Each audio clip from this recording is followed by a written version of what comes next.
Oh, today we're doing 3 hours of Legion TD. It's been a little while since we've done a 3-hour video, and I thought it would be fun. Now, I have enabled something right now, which you might not know what that is. I have enabled half creeps.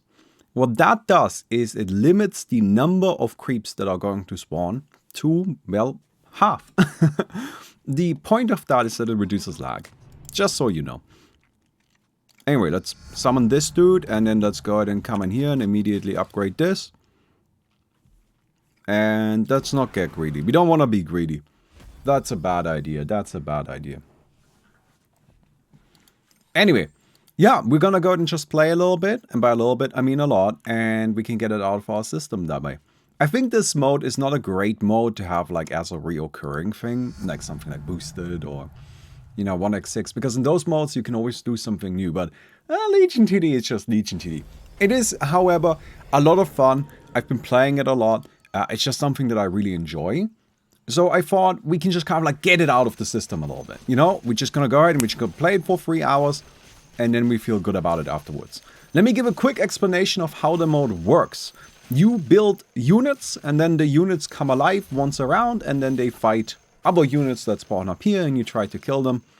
And then in the meantime, you can upgrade your income, which is this over here. You can upgrade lumber production, which is this over here. And all of that is useful for keeping or like getting additional money and getting additional resources that you can use to then build more stuff, and then eventually send really strong units to the enemy team to overwhelm them and win the game.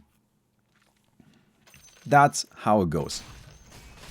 You get less money with half creeps? No, I don't think so. Half creeps is you get, there's only half the spawns, but I think the money is twice, and they are also twice as strong. So you get the same amount of resources, really.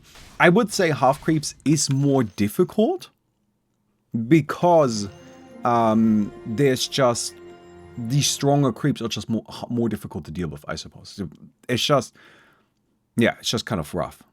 It's just kind of difficult. Let's build one of these. Let's see what this guy does. I don't know what he does. Oh, it gives bonus attack damage.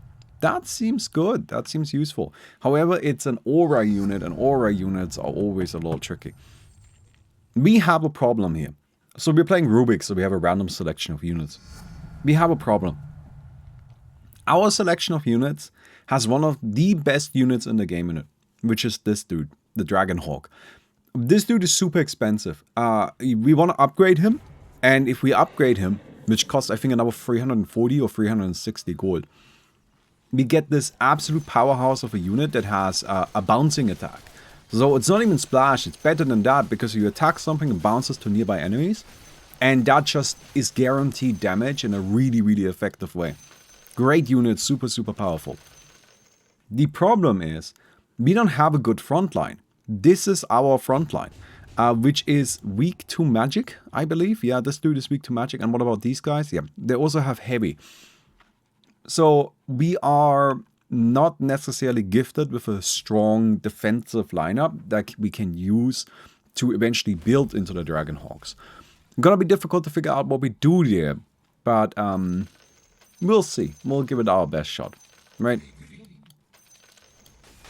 Right now, I'm playing very slow and carefully because we are already having some leaks from our allies, and I think if that's the case, it's always best to just take it easy. Do I want to get this dude right now? You know what, I think I'm just gonna build another one of them wolves here, because this is a nice one, and then we can go ahead and upgrade our lumber production a little bit. We do want to scale that up as best as we can, but of course the priority is to make sure that we are strong enough that my team isn't gonna die. That's like the main concern there. We need to make sure that we don't immediately lose. That would be bad. Anyway, this guy summons wolves as well. Yeah, our main issue is that everything has heavy armor. Now, heavy armor is not that bad. It's actually pretty good. It's just weak to magic, right? It's good against everything else. It's just got just one weakness.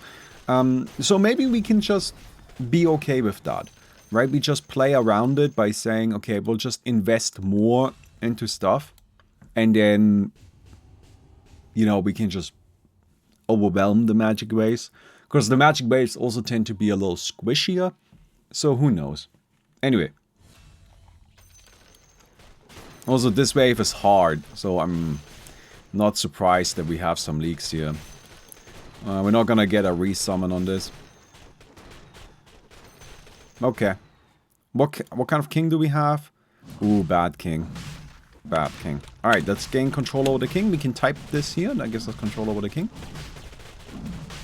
And then we'll make sure that we're smart about the way we kill the units.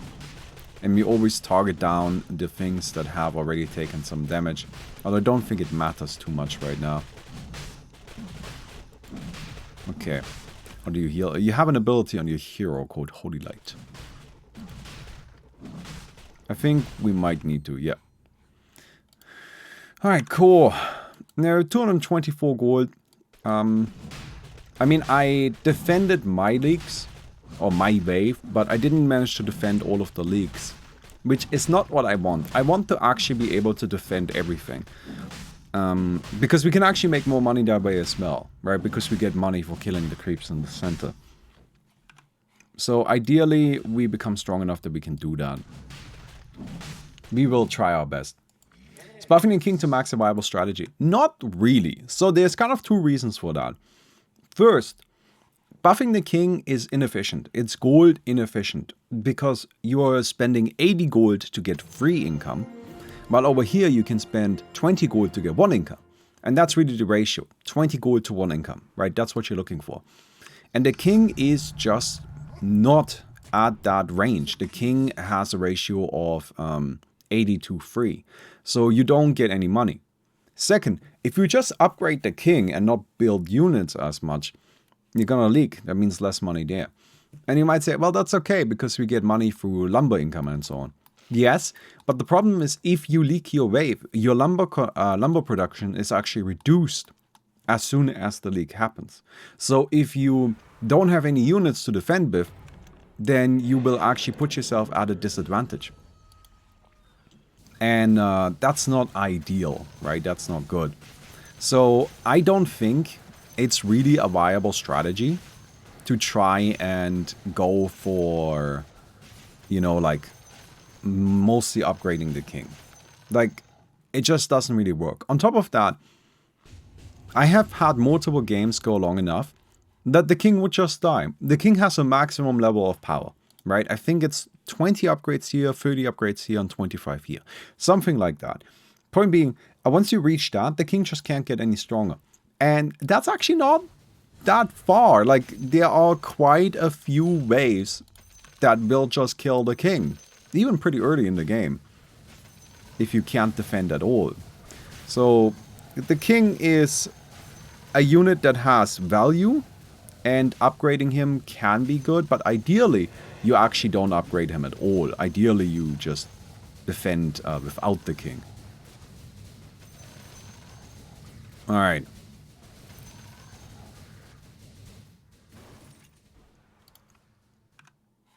So, I mean, I defended a lot of this. Not everything, sadly. Okay, we'll take down this. I don't think we need to use a heal here. It should be just fine. Our side is leaking too. Yeah. Oh, you know, as I mentioned, it's pretty hard. It's a pretty hard game. It's okay, people will get better as they play more of it. Okay. So I have a lot of money, which is good. I have a lot of money because I keep clearing out the wave. And other people waves, which I'm quite happy about. Okay. So this is a rough wave. This is bad. Right? We don't like this at all. I'm gonna go ahead and build one of these. Because that upgrade is really quite powerful. And then, what are these again? They are light armor. So again, I think against light, piercing damage is good. Yes. We don't have enough money to upgrade this one, but we have enough money to build a weaver and upgrade the weaver. So this dude does piercing damage and has medium armor, which takes less damage from magic attack. Hopefully these units in the back can make up for the deficiencies of the Lycans. Now, of course, that's a bit limited because the Lycans are really where we have most of our money invested. But we will just have to kind of hope. That's it. But the Lycans are pretty strong, so... The main issue isn't that we will leak. I don't think there's really any chance of us leaking. We are really strong. The main issue is that our allies will leak. And when our allies leak, we need to make sure that we defend that. And I don't know how much we can do that here. It should be fine. It's not that big of a leak. And I'm actually not the only one that managed to defend this time. So we should be just good. Game ends when the king dies. Yeah. If the king dies, if your king dies, you lose. So our opponents... Actually, they're fine. They're fine. Cool. Look at that. Everybody survived. Well, next wave is Siege with fortified armor. Which is fine because the walls deal chaos damage. I actually think we don't need to build anything here. So I'm gonna go ahead and start saving up for one of these Dragonhawks. This is really what I'm here for, right? Like I said this already, but I think our unit selection here is actually kind of bad. It's not terrible. The Lycans are fairly strong, as you can tell. But the rest of them, I mean, I guess the Apparition is also not too bad.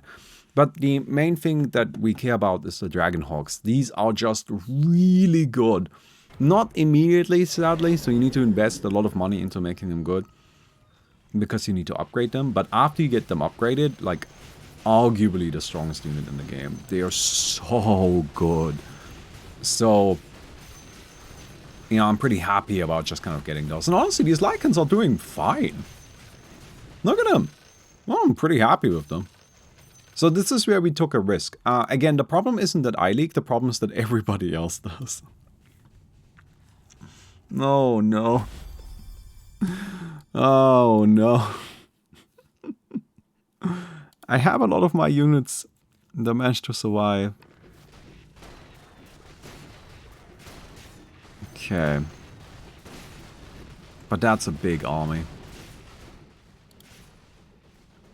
That's a big army. Oh, we got permanent immolation. That is actually amazing. That is great. I'm not gonna upgrade the king.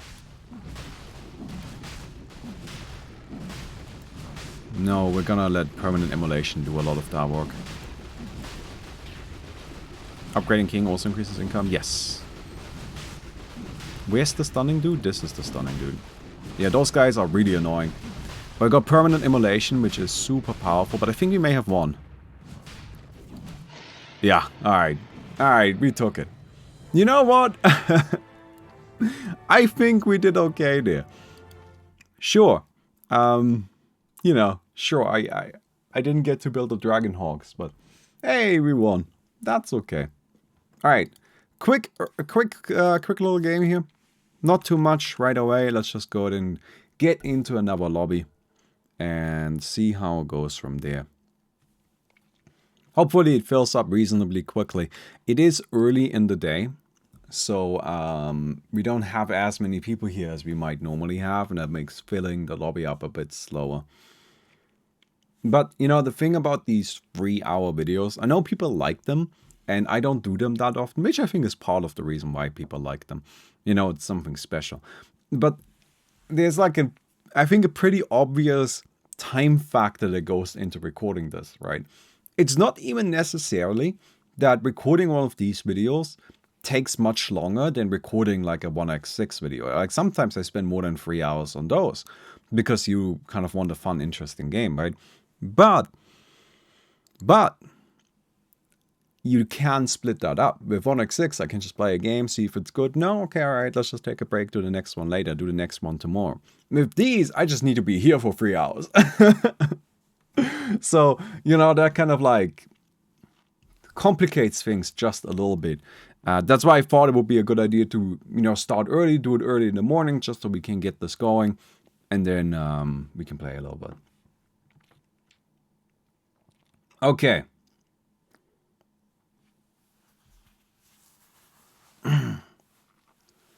Well, we need one more person here. You know what I generally like to do while we're waiting for lobbies to fill up? Is I like to play other games. My favorite that I like to play is Tetris. Play a lot of Tetris. I got a little box in the bottom right corner. Okay. These teach players how to play. This mod is hard, yeah. It doesn't really teach anything. Oh, I fucked up immediately. It doesn't really teach anything. It's just something where I think the creators assume that you have played it before. Right, that you played it in Warcraft 3. Oh, we found a game.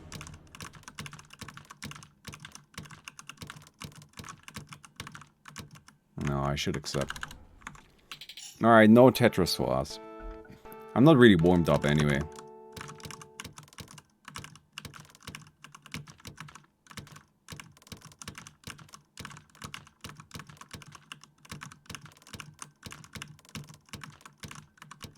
Ooh, I fucked up. Although in a fixable way.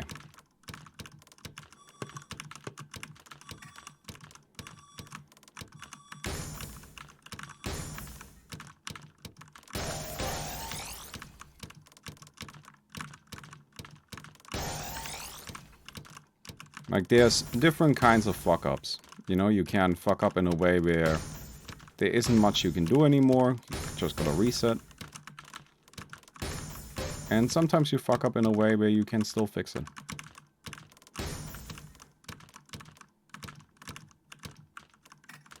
Ah, never mind. That was a fuck up. That was a proper one. Alright. Let's get in. Alright, we'll do old pick again. And I'm playing Prophet. I always play Prophet. I like playing Prophet. Okay, what do we have? Okay. We have Footman. I love Footman. Footman is amazing. Because Footman builds into Guard. And Guard has defense mode. Guard is a top tier unit. Absolutely fantastic. So, pretty happy about that. We have the Hatchling, which I don't like very much. The Weaver is actually pretty okay. Medicine Man, that's a healer that can be useful. Although from my experience, he just doesn't really heal. I don't really know why. I really don't know why it doesn't heal, but it just doesn't really heal. And that makes things a little tricky. I don't like Cyborg very much. And I do not like the Minotaur very much. So we might do a reroll pretty early. Like, I'm thinking we'll probably build like 2 Footmans here, 2 Footmans here, build a Carrion Spitter on either side as well, and then do a reroll and hope we can find some better units. The first reroll doesn't cost any money, so it's totally fine to just kind of slam it and hope that it ends up working out fine. Okay. So a bunch of spiders. The Footman can handle the first wave of spiders. Like, it's just fine. It's not a problem. What I like to do with Footman is I like to split them up. So you build 2 here and 2 here, and then you have kind of 2 armies that are soaking the hits separately. What that results in the enemies splitting up as well. And so they have a harder time surrounding you, which is actually really good and really important. Oh my god, what happened here? What? Well, I guess so. I guess that's a lot of bonus money for somebody. It's not half creeps. Oh, I forgot to enable half creeps. You're right. Oh well. Oh well. So like, half creeps aren't a huge deal necessarily. It's mostly for lag reduction. We'll see if that ends up mattering all that much here. Do a T-spin. T-spins aren't hard. I hear that a lot where people are just like, do a T-spin! Because that's like probably the one Tetris term they know. But like, I'll be honest, doing a T-spin is like the same as placing a ward in Dota. It's just like a very basic skill that you should know how to do. Alright, put this guy down, we'll build a Weaver. We'll be totally fine now. This will definitely handle whatever is gonna get thrown at us. And we can then go for another lumber worker here. But yeah, I forgot to enable half creeps. I don't think I can enable it now. No, it's too late. Oh well. Yeah, that's something where I'm not really in the habit of doing it anymore, right? Back in Warcraft 3, you always had to enable things at the start of a lobby with like commands like this. So I was kind of used to it back then, but now, not so much. Alright, hello friends. This dude right here, super good, the warrior, but bad on income. So strong unit for applying pressure, because it has a chance to stun, but doesn't actually give you enough, like doesn't give you the same amount of money that a normal, like a 20-to-1 ratio unit would give. Because this dude costs 60 and only gives you 2 income. So it's a 30-to-1. It's a powerful unit, right? But it's kind of tricky. To increase income, you go to this barracks and you spend your lumber.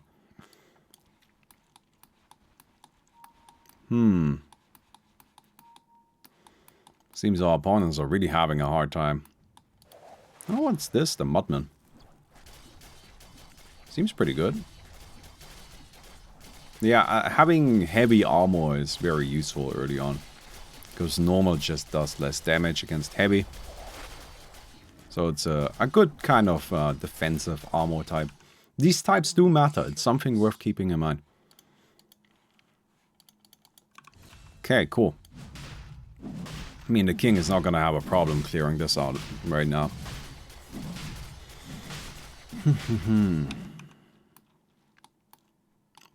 So.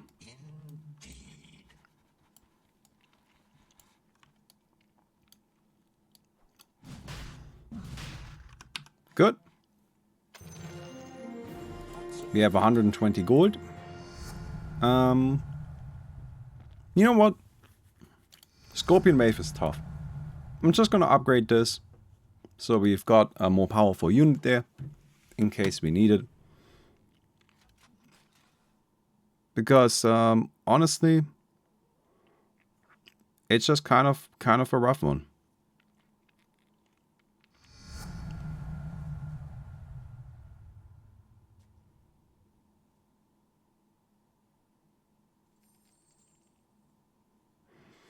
Alright.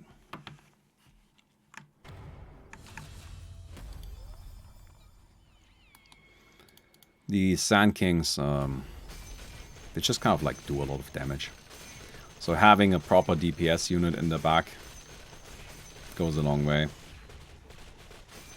No, yeah, the warrior. That's a problem. Ooh, am I not making it? No, I don't think I am. Yeah, they are normal damage, right? Which deals more damage to medium armor. And all of my units are medium armor. That's just a problem. At this point in time, I ideally have a unit that doesn't have medium armor. But I don't really have anything I can afford. Like, I had a cyborg who's heavy. But that's 210 gold. I don't have 210 gold. It's fine. We leak a little bit. Not a big deal. My team can handle it. Oh, what are these Ursas? Pandaren. Alright, okay. Go ahead and put this guy over here. So this is Pierce attack against Pierce. We're actually totally fine. That's where the guard is really nice because they have this defense mode. Where they move slowly, but they take less damage from piercing attacks.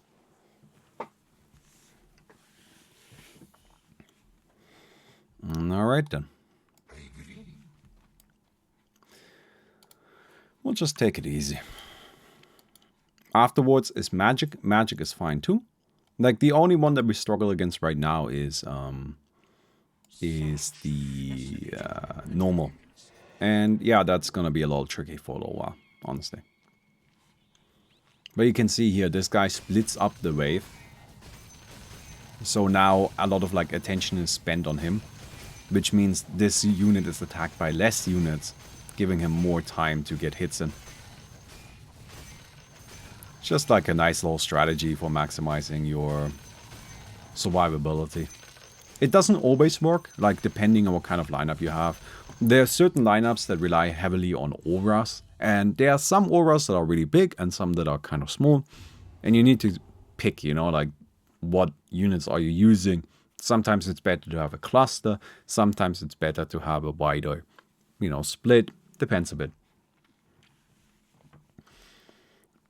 Ask the mandatory question about Legion TD2.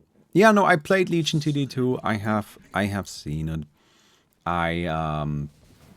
You know, it didn't really give me a reason to care about it, if I'm completely honest. It's not bad, it's Legion TD. Just like this is Legion TD. Just like the StarCraft version is Legion TD. Just like the Warcraft 3 version is Legion TD. And that's kind of the problem. Like, it's what they wanted, I assume. I assume they were looking to create a faithful, you know, recreation of what Legion TD is with no changes and just keeping it Legion TD. And if that's what their people wanted, if that's what their audience wants, that's great for them. But for me, well, then I might as well play it in Dota. And I know that may sound weird, because you then can easily argue, well, but then you might as well play it in the standalone, right? Yes. But, you know, I might as well play it in Dota. And I already have Dota open. And that's really just it. I already got the game open. And at the end of the day, that kind of makes a difference.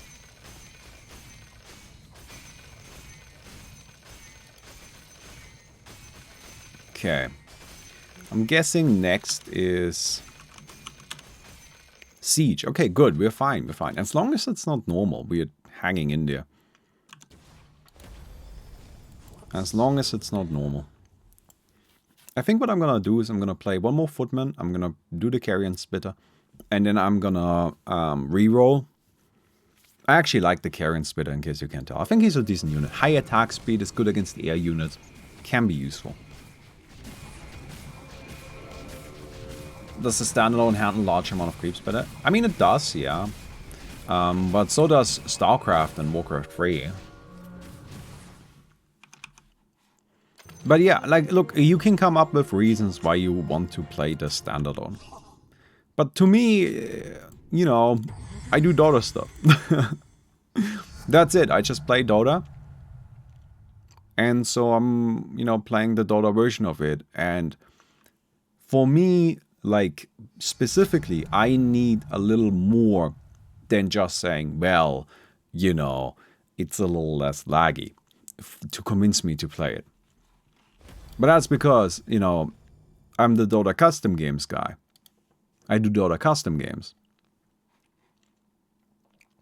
So naturally, you know, I'm a little biased there. I mean, it does also cost money. It does also cost money. It's not even that cheap. It's like 15 bucks. And it doesn't really offer like much value outside of the main like game mode. Again, if that's what you're looking for, then that's fine. But like, it does have a campaign, but it honestly was a very lackluster campaign. And I didn't enjoy it. I thought it was really kind of bad, honestly. Like, it was one of those campaigns where I was like, why did you even bother? Like, this is just basically playing against different kinds of creep waves. There's very little creativity, very little thought put into it. I don't know, I didn't think it was good. And I know that may sound harsh, but the thing is, I played Legion TD2 right after we played Element TD2. Right? Which is, Element TD is also one of those classic Warcraft 3 tower defenses. And that was also turned into a standalone version. And Element TD2 actually has a really nice campaign. I really liked it. I didn't like the multiplayer component. The multiplayer component was entirely faithful to what Element TD was. And it sucked, because I don't like Element TD. I think Element TD is kind of stinky. Okay, piercing, that's fine. Upgrade one of these, turn them into Pierce defense mode. Against piercing, we are basically invincible. Right, but I don't particularly like Element TD, so that wasn't really something that convinced me of it. But I like the campaign. they put some thought into it. They made some creative stuff happen with it. Like, you had lots of different little levels, and you had weird towers that you can only get in the campaign because they're really broken and would never be possible in a PvP mode. But, you know, in the campaign, you can do a machine gun tower that attacks 1,000,000 times a second. That's fine. And I enjoyed the campaign. I had actually a lot of fun with it. And I went from that straight to Legion TD2, and it just didn't feel as good. And so maybe that, like, is a little unfair towards Legion TD2 that they're being compared to Element TD2. But at the same time, I feel like that comparison is not that unfair. I feel like, you know, those are kind of similar, aren't they? But hey, again, it's been a while since I played it, so maybe it's better now. I'm just telling you the experience that I had when I tried it. But right now, I'm not particularly keen on trying it again.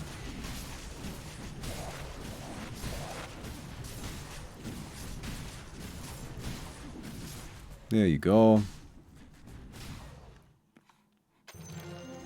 Okay, we got 280. Magic attack. Still. Okay. So no normal. No normal. Not yet. I think I just upgrade this dude. So I got it. Got this lineup. I like it. And do we go greedy a little bit? I think we go a little greedy. I think we greed a little bit. I think we're fine. I think we're fine.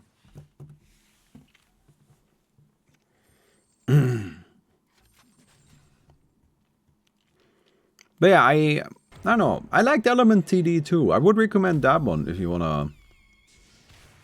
wanna try out, you know, one of those standalone versions. I really enjoyed that one. I thought it was great. Well, I gotta say, maybe I should not oversell it. I didn't end up finishing the campaign because it had this one really huge, super long level that was really frustrating. Like, usually the levels in Element TD were like these nice little 10-15 minute snippets that felt nice and fun and satisfying to play. And then for some reason, I think it was actually the final level of the game, is this map that's like massive. It's like 4 times as big as everything else. And I was playing it for like an hour straight. And then I lost. And then it was like, well, you gotta start over. And I'm like, oh, you want me to start over this whole, like, no. No, I'm not doing that. Nope, that's not happening. That's why I stopped playing it. Because that was just a little frustrating that they, like, I don't know, that was weird. I don't like that. I don't like it when games just suddenly change what they are at the last minute, you know? I always think it's... like, this is something that you actually see a lot, I think, is that to make things special, like, people change what something is at the last minute.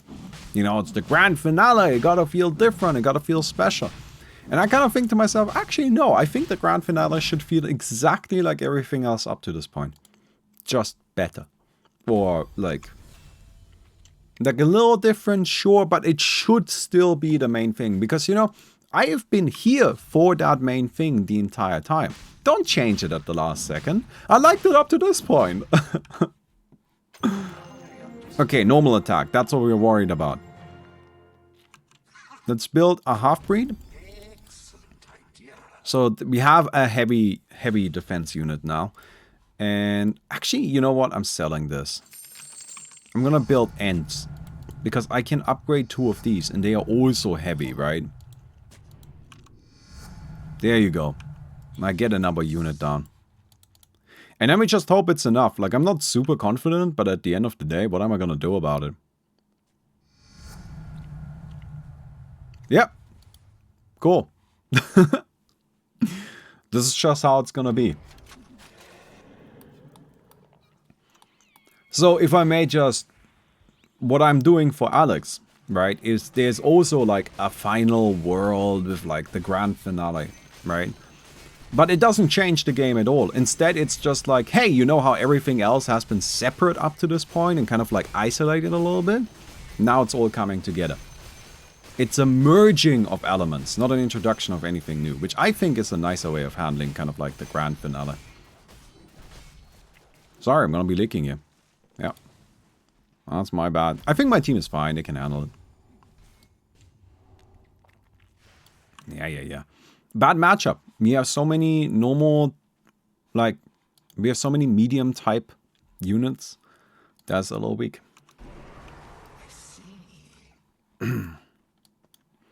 Crabs with teleporters. Oh my god, yes. I genuinely hope that I can convince Wispy to let me use the teleporters with the crabs. Because right now you can't teleport a crab, and I really want to be able to teleport a crab. Oh, is it over? This king is pretty strong. He's got some damage, he's got some HP, he's got Immolate, which is great. I think they're fine. They should be fine. Immolate is just such a powerful effect, right? Ooh, there's the healing.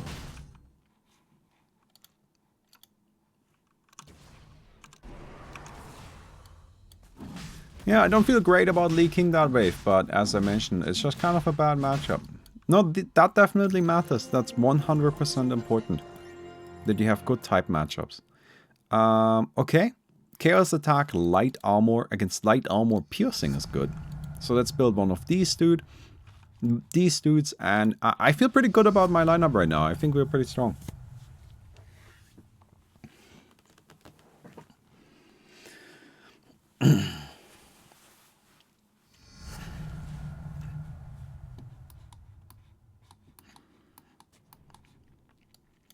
Okay. Yeah, of course, by the way, I know I haven't talked about it yet, but we have access to Dragonhawk, which is a big part of what we are going for here. And I'm pretty happy that we have access to Dragonhawk. Okay, so against these guys, sadly, the split strategy is a little worse. Ideally, you would have all of your units in one place so that you can target them down. But I think our army is plenty strong. So it's not really a problem.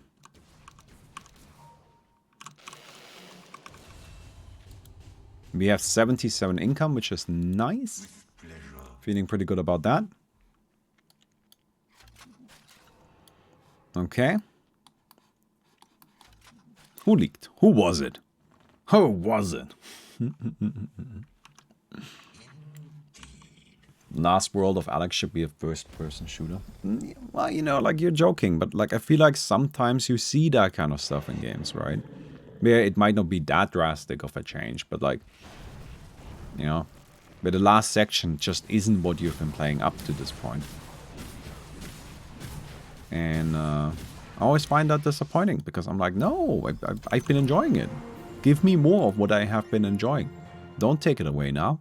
I like this. I want more of it. Alright, what's the next round?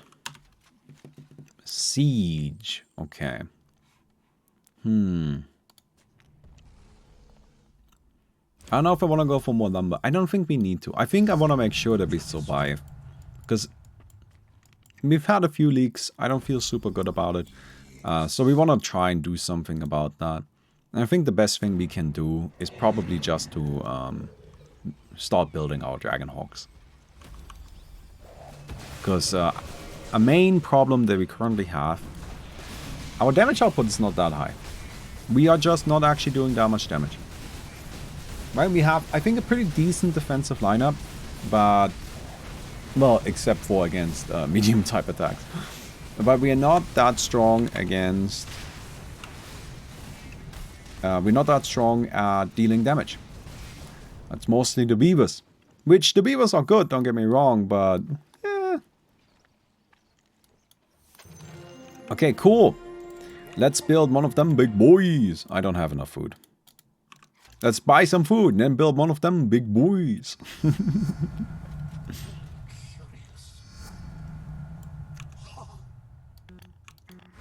There we go. Alright, we have a Skyref. 360 gold to upgrade this dude. And we want to upgrade him. Double 1 Skywrath, not that good because we don't have any bouncing attack. Not even like a worse version. We just don't have the effect at all. So we really need to upgrade the bouncing attack if possible. But once we have that, I think we'll be in pretty good shape. What's next? I'm always worried about a normal type wave. Pierce. Okay, Pierce is actually very easy. Okay, you can see the Skywrath still actually hits decently hard. Just kind of sort of by default. But, might end up being a bit of a problem, isn't it? We'll see. Yeah. We might leak a little, yeah. See, we need that Skywrath. Yeah, we're gonna leak. Damn it! That's not good. I'm not happy about that at all. Oh my god. It might just be over though. Will we ever get to see the Skywrath? I'm not sure we'll ever get to see it. Oh no. Despite our best efforts, he might remain a mystery. Nah, I don't think our opponents are gonna die here. They're pretty strong. Like, they have this Azure Dragon, which is a very powerful unit. Who's actually doing a lot of damage right now. And they do still have permanent immolation. Which definitely helps quite a lot against these melee units. And the king is decently upgraded. We should be fine.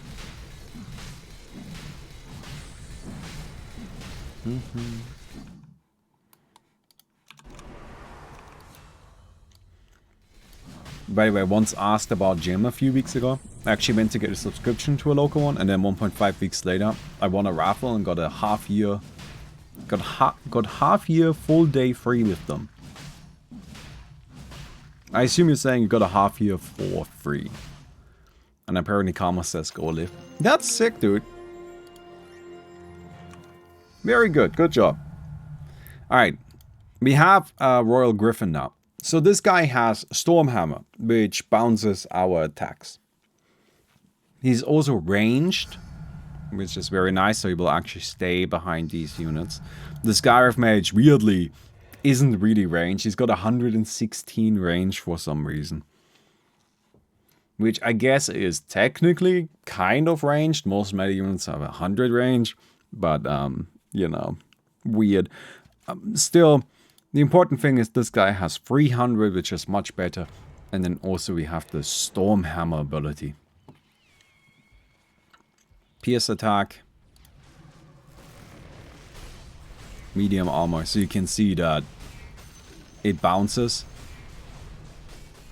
And that just adds up. That's a lot of damage. Okay. I still feel like we need a better frontline probably. But, by the way, look at our damage output up here. It's all Royal Griffin. What's next? It is magic attack like light armor. Okay, I think we're actually fine against that. I think I can be a little greedy. I'm gonna go ahead and get this. But yeah, look at that Royal Griffin. Whoo! What a giga chat. Oh my god. Oh, our opponents. They are struggling. Well, the good news is that our Skywrath Mage, at the very least, we got to see him. We got to see him do his thing. I'm happy about that. Ooh, this is where permanent immolation isn't useful. Because the units don't actually get close enough for it. And that is so many units. That gotta be it. I don't think they can survive that. It's even a big old punch there. Yeah. That's too much. Too many units. Way too big a league. Their king may be strong. But, wow. Well, we got him, I guess. I don't feel super bad about it, to be honest. Like, I think we did a good job. We actually have the lowest number of kills on our team. Never mind, I didn't do a good job. Never mind, we did not do a good job. Hey, but we won. Look at us. How good is that? How good is that? So, let's get ourselves into another lobby.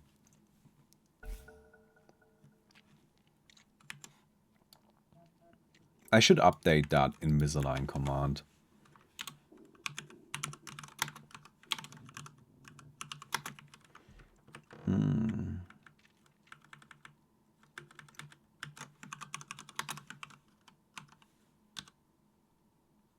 There we go. I have updated.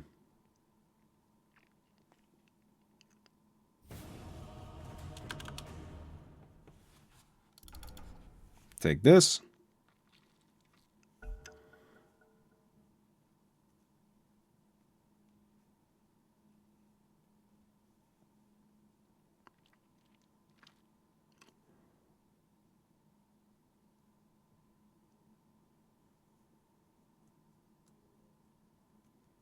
Okay.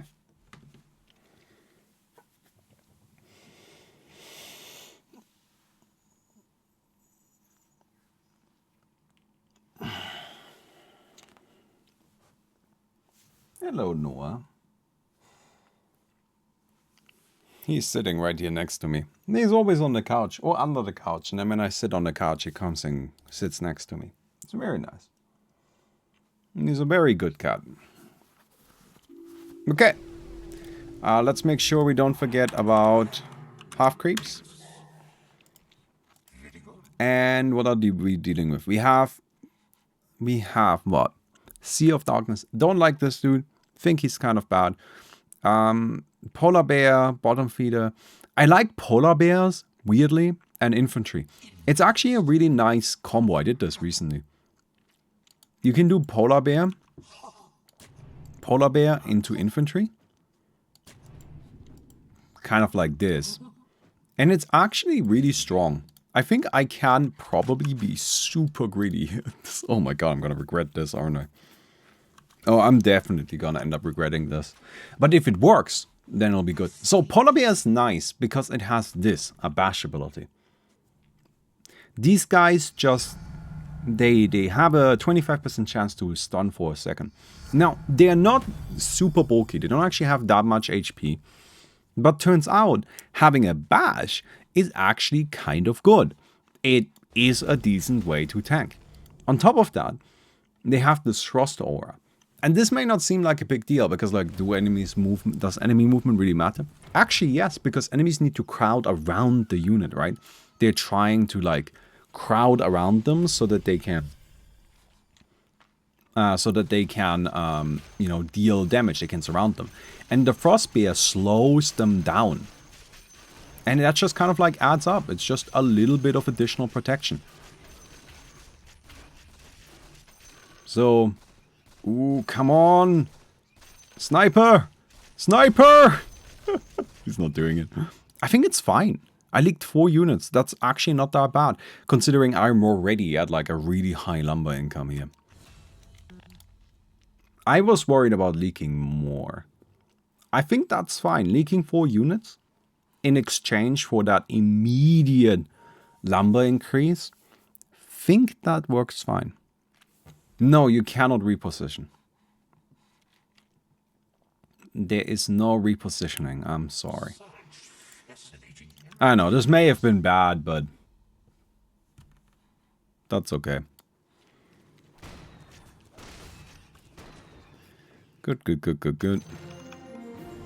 So we've got 100 gold. What is this dude? Bottom Feeder, Siege Attack, Heavy Armor. So we obviously need to build something. I think I built one of these, and I think I built an axe. I want to like upgrade these axes. I want to kind of go for like a little bit of like an axe bear frontline. Something like that. These axes are actually pretty good. You need to upgrade them twice, which is kind of expensive. But once you have upgraded them twice, you actually just have a chance to one-shot things, which is nice. Okay.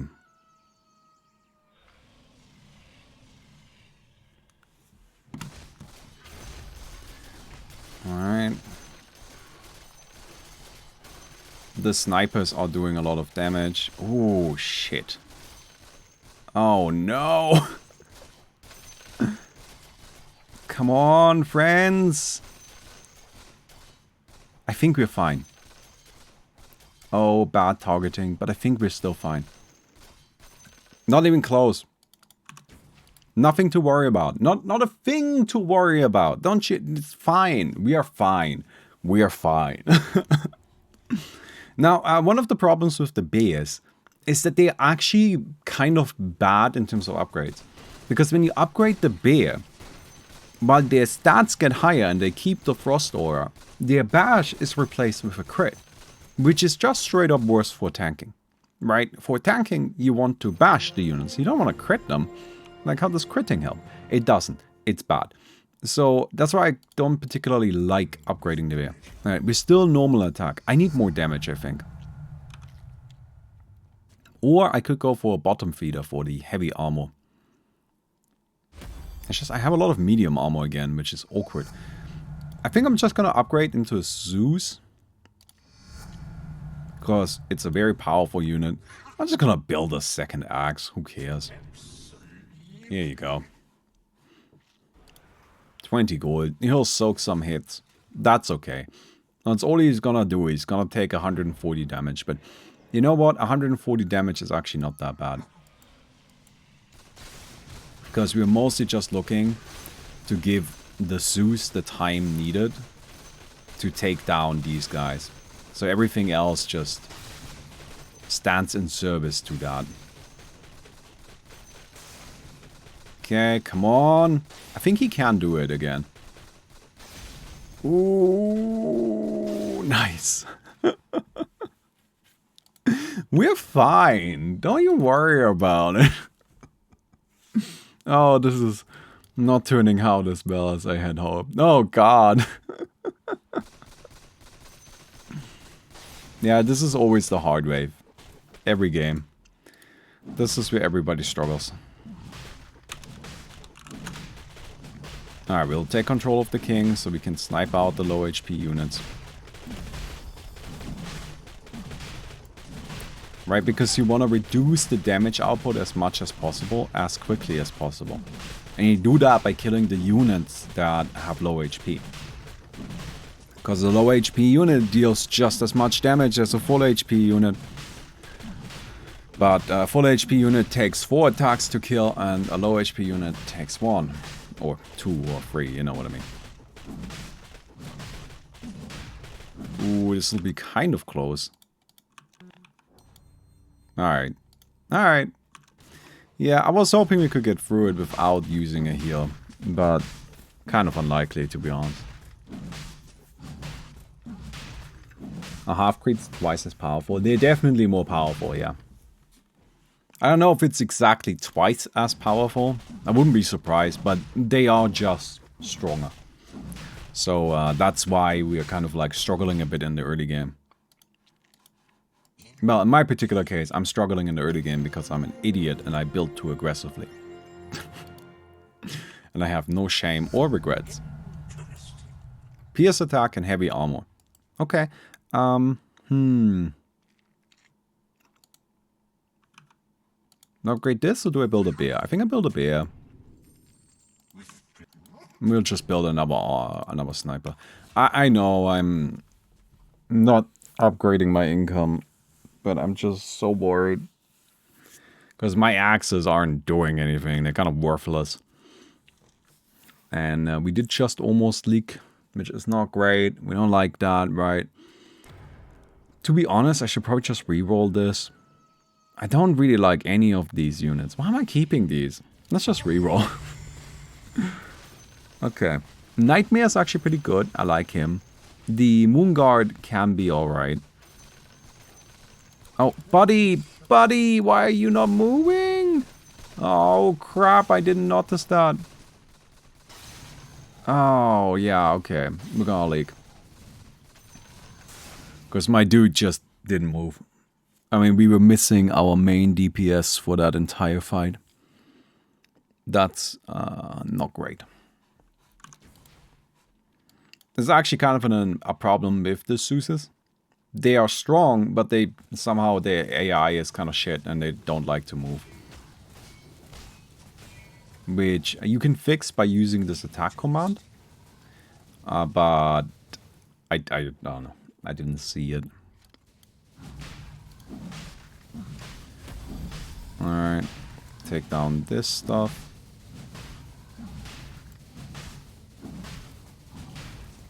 We should be fine.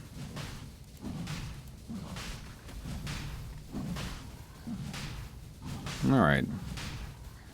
I mean, from here the king can handle it on his own.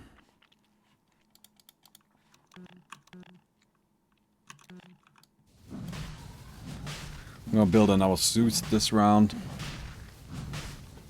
I know we were just let down by our Zeus, but you know, the guys just do a lot of damage. The problem wasn't with the unit. I mean, kind of, but the problem wasn't that the unit isn't powerful. We just need to pay more attention to them. We really didn't need to use the healing there, I think. Okay. Let's build another one of these. And then we hope that we do a bit better. This is the bird wave. Birds, birds, birds. I gotta say, it's a little funky that the first few waves, I think the first 3 waves, is all medium or normal attack type. Right? Like the normal attack type. Which is just really strange. Because it means that medium armor is really bad very early on, and then it gets really good afterwards because it, you know, it doesn't have its one weakness anymore. Alright, friends, get moving.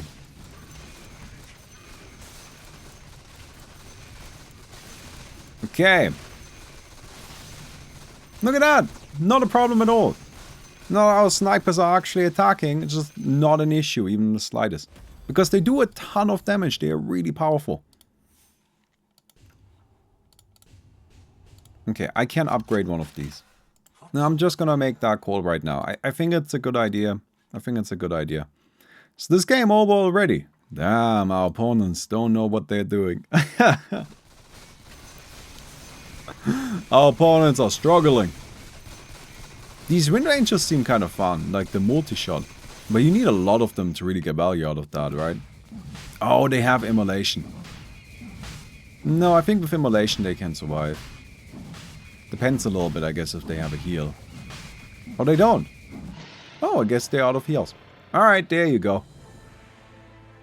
Look at that, climbing up the ranks. Yeah, I have a low rank. I don't know why, I keep losing.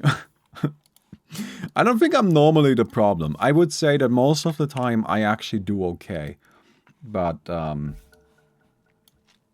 you know, it works out the way it works out, I guess. I gotta figure out what to put in my background. You may have noticed I have removed the whiteboard. Oops, wrong button. I have removed the whiteboard, and I don't know what to put there yet. I just put this up, which is like a souvenir that I got in Japan. But honestly, I just literally taped it to the wall. You can see the wall. Yeah, I could probably put it into like a proper frame. But I don't know what to put there in general.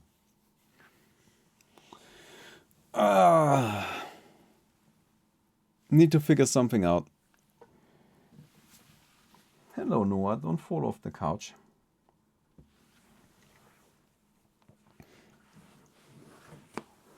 You know what's kind of funny? We have this storage unit, right? And I have their little flyer here because I need to call them about something.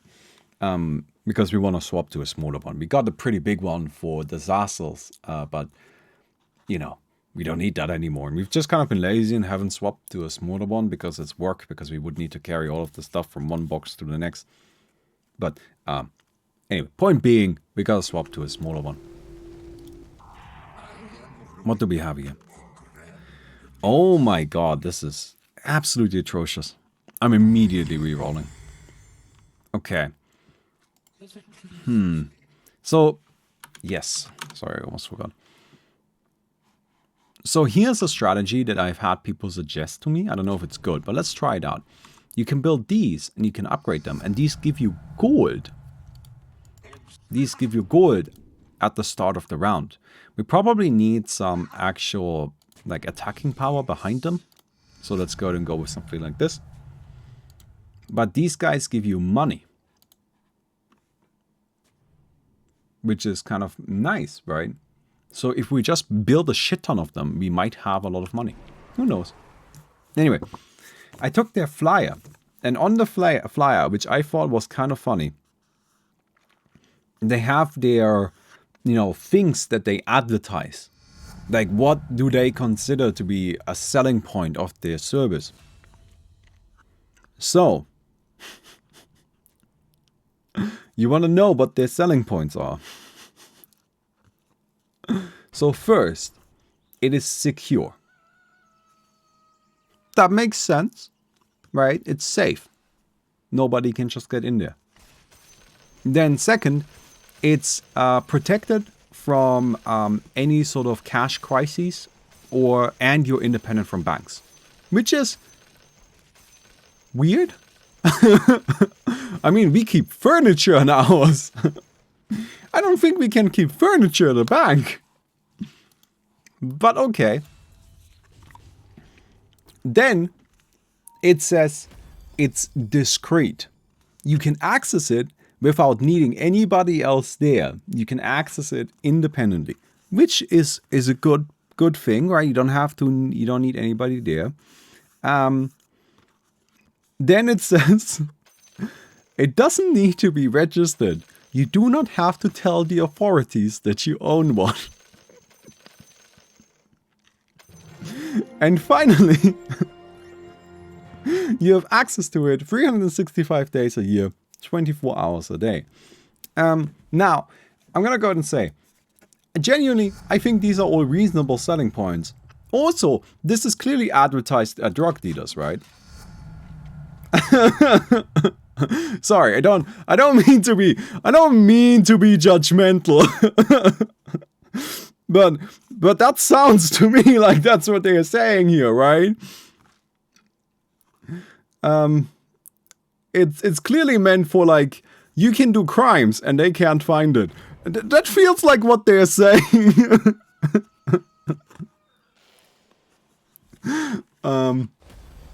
Which I thought was kind of funny.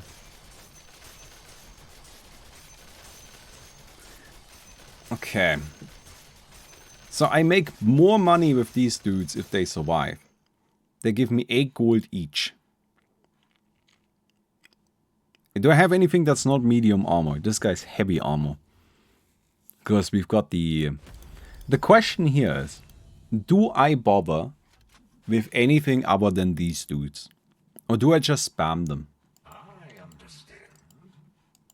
Because we have the Sanking Wave coming up, right? Which is the hard one. That's the one that everybody struggles with. Yeah.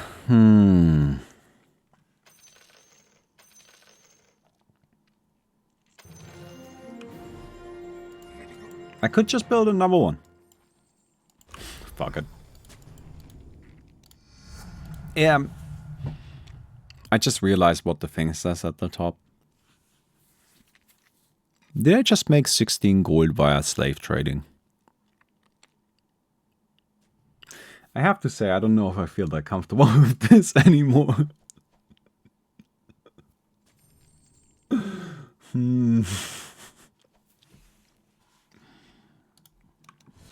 But okay. It is how it is, I suppose. But yeah, I don't know. I thought that was kind of funny. Because, like, I mean, the fact that they say that they advertise you don't have to tell the authorities that you are in here. I mean, that... That's blatant, isn't it? Ooh, these guys are actually pretty strong. Look at them. Alright, we made it. That was the hard one. I'm just gonna keep building these, I guess. Just gonna keep building them. Sounds like we can fight break bad. Yeah, oh, we'll be so bad. We'll be so bad. Okay. Anyway.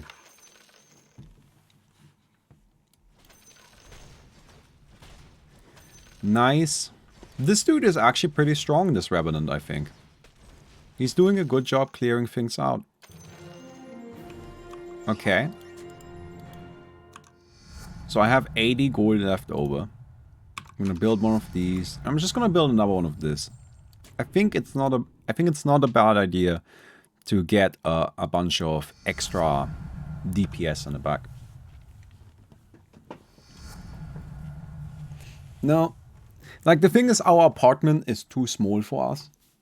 So we have a storage unit. Because, look, there's just some stuff that you don't want to keep in your apartment, but you also don't want to throw out. You know what I mean? Like, we have half a couch up there. We actually had the couch in there that I have in here now. Because, like, I mean, it's like a perfectly good half couch, you know what I mean? But where am I gonna put it? We don't want it in here. Like, if we ever move, we might need it. Then we would feel silly for having thrown it out. So, you know. Do I upgrade this right now? I think I do, right? I should have enough money. Because 3 of my juggernauts survived. So I should be able to get it. Hoarder mentality? No. Like, what do we have up there? The suitcase. Like, we have a big suitcase that we use for traveling. We need it every few months. Like, it is needed. It is helpful. But it's a big suitcase, and where would we put it in our apartment? Like, there just isn't really a good space for it. That's the kind of stuff I'm talking about, you know? Does that make sense? Why, you know, like, it's useful to have a little extra space where you can just store things that you wouldn't want to have.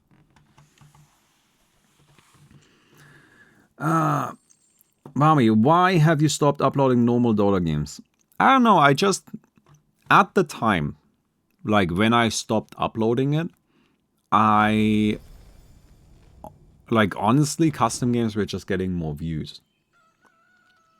Like, that was really it. It was just like one of those moments in time where I'm just like, oh, I can stop doing normal Dota right now and just do Dota Buds. Because the Dota Buds get a lot more views than just playing normal Dota. So why would I put, like, more effort into making videos that make me less money? And then, after a while, I just kind of didn't care anymore, you know? It was just kind of one of those things where, like, I like my custom games. I think they're fun. And it's also one of those things where, like, I have a niche, you know? Like, I have my space where where I do well and nobody else really does what I do. I mean, let's be honest. If you wanted to watch 3 hours of Legion TD, if that's a video you're interested in, where are you gonna go other than my channel?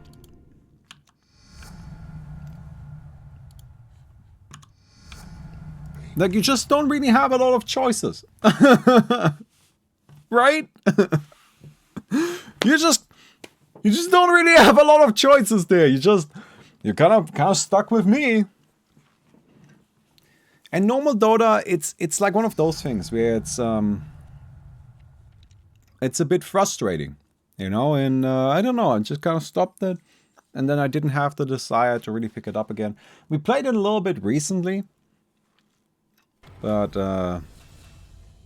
you know. You get statistic from how well the advert goes in a direct way to get info how many drug dealers watch you. I'm not sponsored by this obviously directed at drug dealers storage unit company, just to be clear. Just so we're all on the same page here.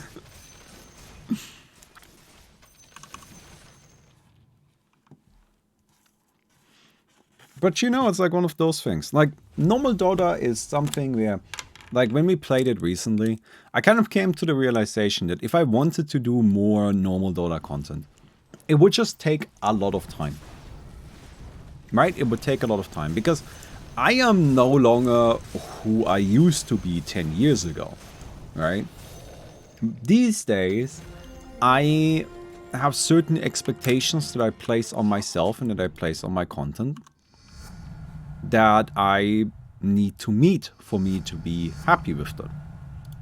And if I can't meet those expectations, well, then, you know, I am not satisfied. And for me to be able to meet those expectations while doing normal Dota content, I would have to dedicate a lot of time to it. Where I tried it for a week, and that time that I needed to dedicate to it quickly felt like, oh my god, I could be doing literally anything else with my life right now. Right? I could be doing literally anything else with my life, and that would be more interesting to me, more creatively fulfilling, more intellectually fulfilling. You know? Like, one of the big reasons why I stepped away from doing YouTube exclusively a few years ago, the main reason really is that I could feel myself getting stupid. Like, it may sound like a bit of a, you know, arrogant thing to say, but I think I'm kind of smart. Right? Like, I think I have the capacity for thought. And I felt how that was diminishing over time.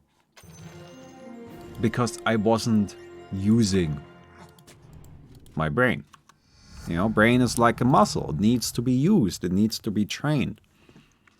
And as much as, like, you know, obviously I'm gonna defend people that make YouTube videos, right? Because, like, you know, it's something I do. I wouldn't say that it's easy. It is not easy. Because it is a large time investment. You need to be there and you need to grind it out. I used to work 12 hours a day every day. But it is not intellectually stimulating. It's not hard, at least not what I used to make, which is just kind of gameplay stuff.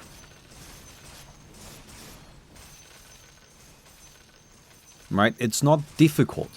It just needs to be done. It's a time investment, not so much thinking investment. You know what I mean? Does that kind of make sense? And the problem that I had with that is that it didn't feel like it was stimulating me. It didn't feel like it was asking anything of me. I just woke up every day, did the same thing over and over again, and that's it. So that to me wasn't good enough. I didn't want to just stay that way, you know?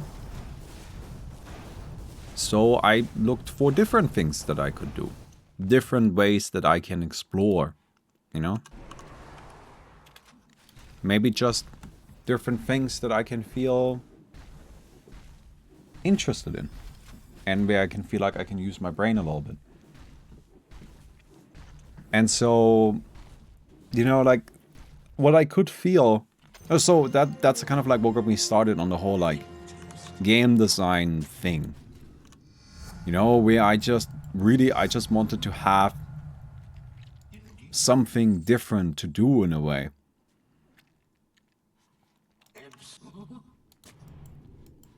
Do I build a second row?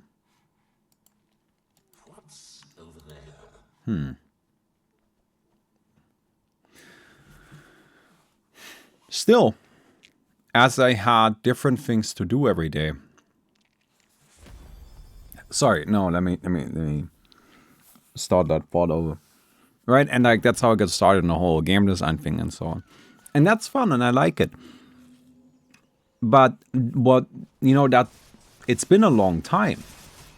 So my general outlook on just things, on how media is produced and how I want to produce it, what kind of content I want to make, that has just changed over the years. So when I oh, this wave is hard for me. Oh my god, we're leaking.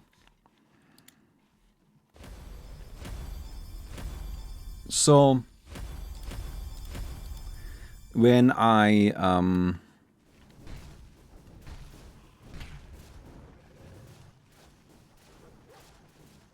tried matchmaking recently, when I tried Dota, I basically had this moment of this glimpse into the future, where I'm like, I could do this again. And honestly speaking, I think at the very least my stream, my Twitch, would be vastly more successful if I did. Right? If what I did is I just... Oh my god, are we dead? What? The enemies also died. Damn! That was fast. I mean, I guess this Juggernaut didn't work enough. I probably should have built another, like, one of the DPS units in the back. Anyway. What was I saying? I had this, like, momentary glimpse into the future, where I saw myself grinding normal Dota, and then that's it. And I didn't want to be that. I don't want to do that.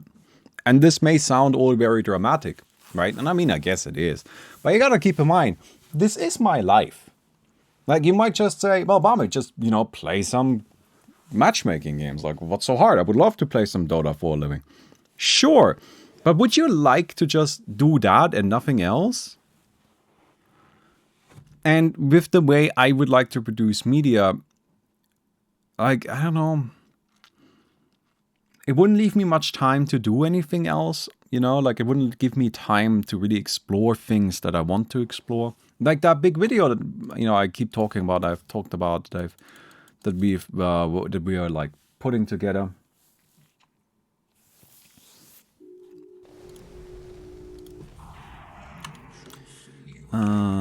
No, hardcore. Water splash. That sounds interesting. All right, let's build one of them bad boys. This guy can last the first wave, we know that.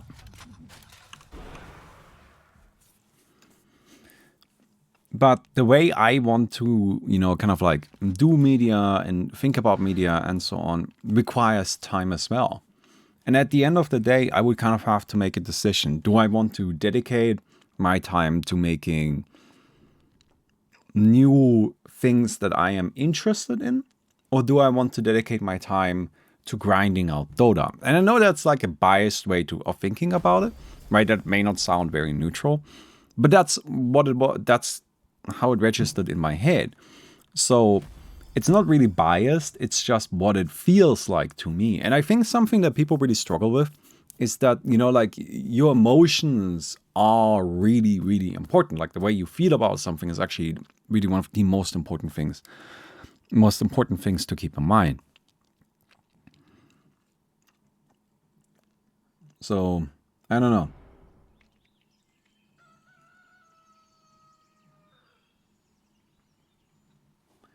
So, I don't know. At the end of the day, I find Dota really interesting. Like, genuinely, I find it cool. I like it. But I think playing Dota is too big a time investment if I want to be performing to an extent where I would find it interesting and satisfying. And if I want to do that kind of time investment into something, I would rather invest it into something else. Right? Like, I want to write. I want to finish up Alex. I want to, like, experiment with different videos. I want to make literally just spoilers. Like, I want to do these kinds of things.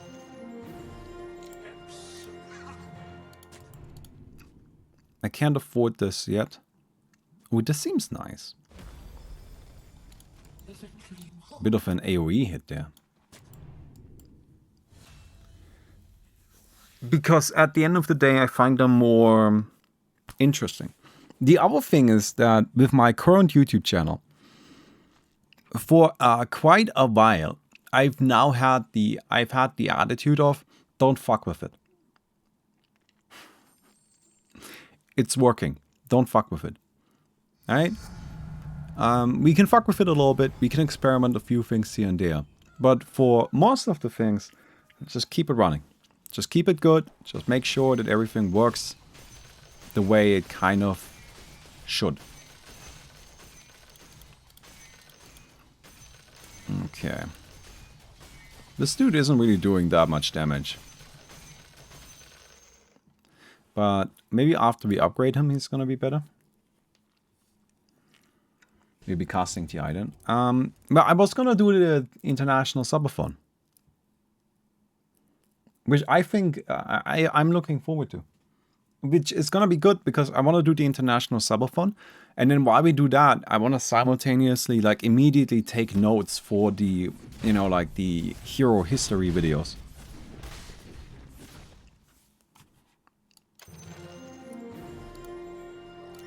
Okay, what does this dude do? Alright, so he splashes twice. I don't know how good that is. We'll see. Oh, this is also normal. Ah, shit.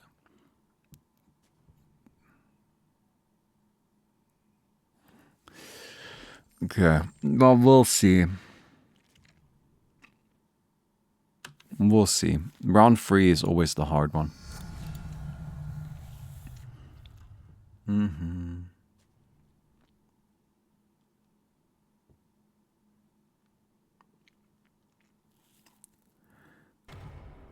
Okay. Alright, get in there, friends.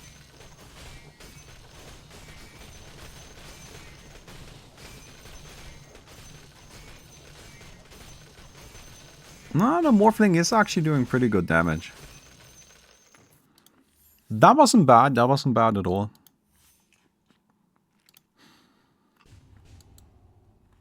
Yeah, I feel good about it.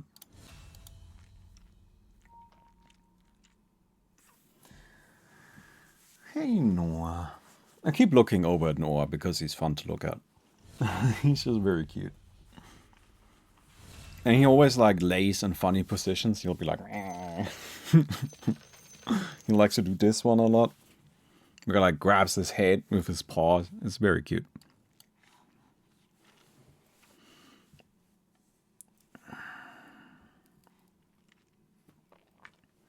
But yeah, so could I play normal Dota? Yeah. Could I probably be reasonably successful? I think so. Like, again, this may just be with my general arrogance again. But you guys know I'm generally a pretty confident person. So what that means for me is, you know, I generally think if I take something on, if I want to do something, I can probably do it pretty well. And so like, if I were to just grind out normal Dota, I think I could do a pretty good job with it, right? I think I could probably make it interesting. But God, it would just be such a time investment, you know? Oh, I forgot to turn these into defense mode. No, I have one of them in defense mode.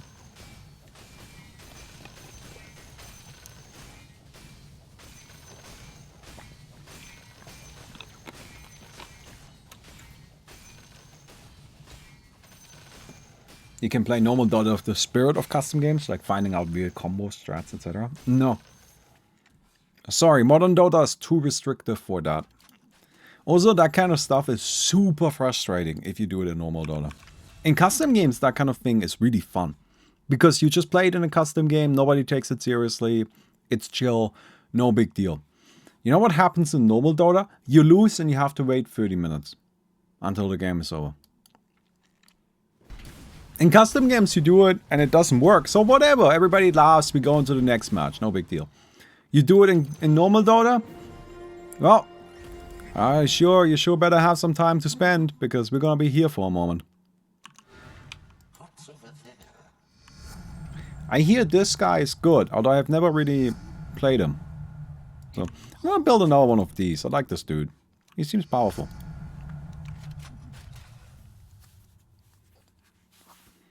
Like these morphlings, they're doing a good job. I don't think we want to split things up too much, because the morphlings have like AoE attacks, so we want things to be crowded up.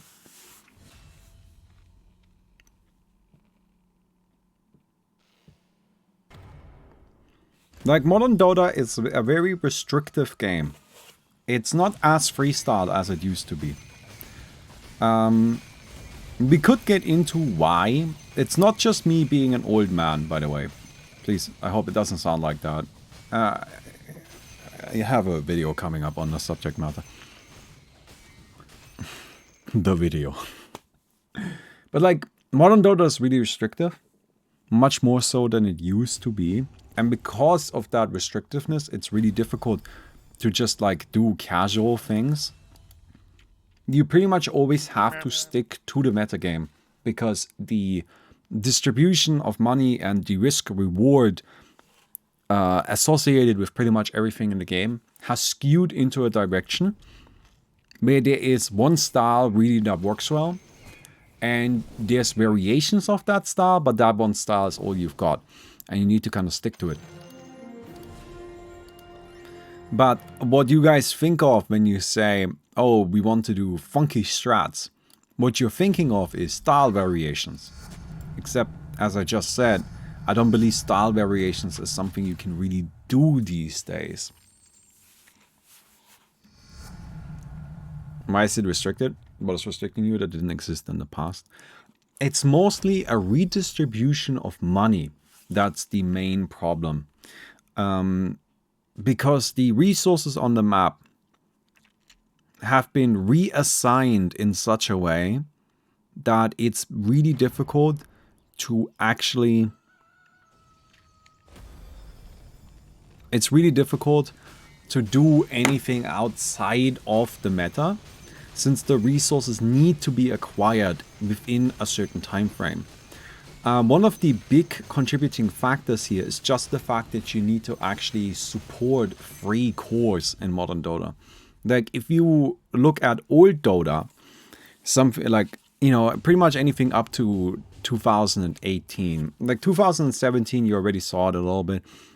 But TI8 is really when it first came into existence. But have you guys ever asked yourself, why did we stop playing tri-lanes? Like, just ask yourself that. Why did we stop playing tri-lanes? Do you guys know? Because for up until TI7, tri-lanes is how you played Dota. So you had 3 heroes in one lane, 1 mid, 1 offlaner. But starting from 2018, that is no longer the case. Starting from 2018, now the game is played with two dual lanes. You have the top lane, you have a carry there, you have your offlaner who has a support there, and you have your mid who is solo. Why is that? What changed? But I have a theory. I'm not just fucking with you right now. My theory as to what changed is that Dota has put so many resources available, right? Like, there's more money available now, that to effectively use all of that money, you need to distribute it on free heroes. Because there's just more money now, right? There's more creep camps. Hero kills are worth more money. You have neutral items which are available, and it's just a boost in power. Heroes have in general been power capped a lot, so they can farm faster. The creeps are just worth more money. So since there's more money available, bounty runes, right? Since there's more money, more resources available, it is not economically sustainable to fit all of them on a single hero. You just can't do it. Or 2 heroes, right? Because if you do that, you know what's going to happen? you're gonna lose. Right? It's that simple. Because your opponent, what they're gonna do is they're gonna fit their resources on free heroes. Hello, I'm streaming. The opponents fit their resources on free heroes and spread them out that way. And by spreading them out, you have more fighting power. Right? And you have more heroes that can claim resources.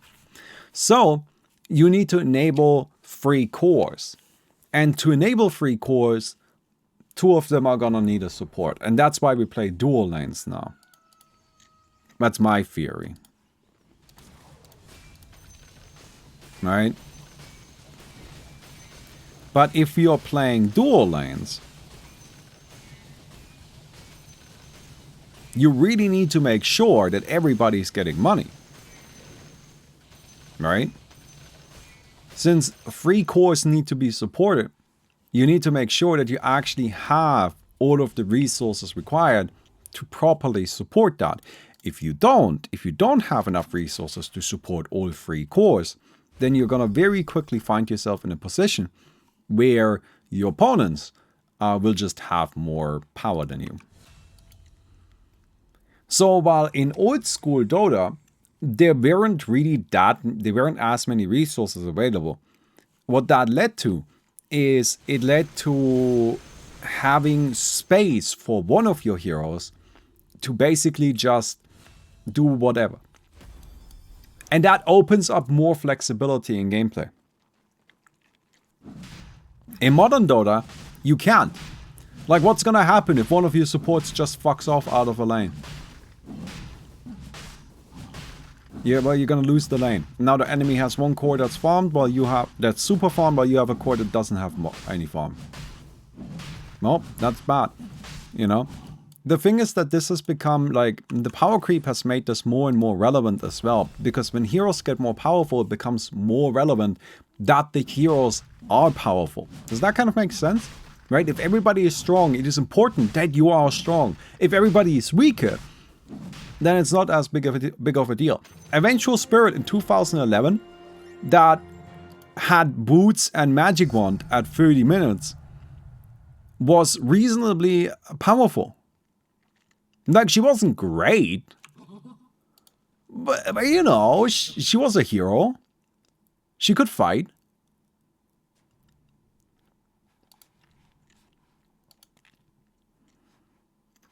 But that same Vengeful Spirit today would be an absolute waste of space. Like, she wouldn't be able to do anything.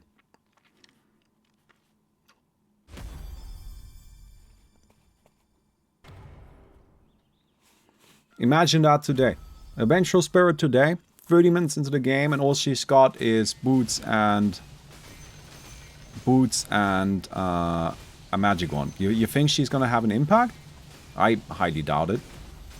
Now, I'm not saying that that's necessarily good, that Vengeful Spirit, you know, would have nothing and would still have an impact. But it is different. And what it is it opens up more space for those heroes. Damn it. God damn it, this wave is so hard.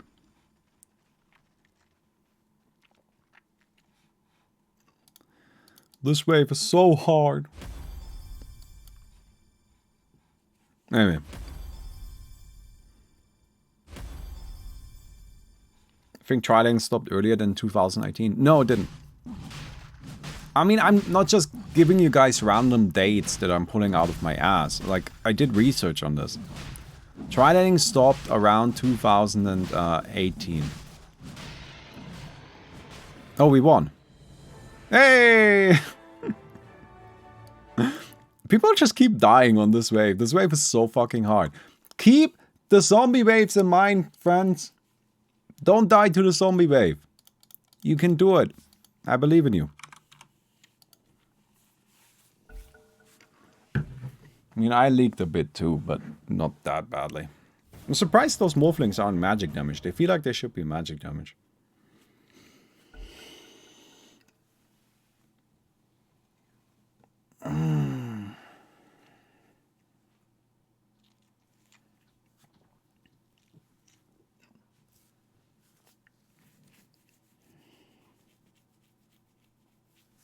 Okay.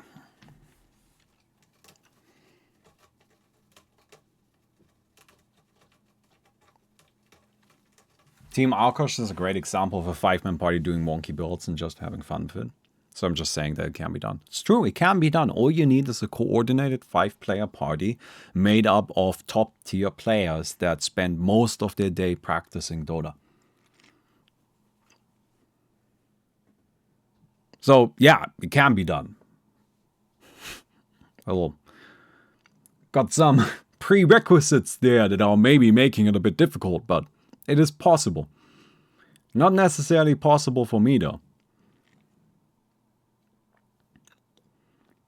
Anyway, sorry, I'm just kind of like loosely explaining these points. I literally have an hour and a half, 10,000 word essay coming up that is about this stuff. So if you want to learn about it in detail, wait until then.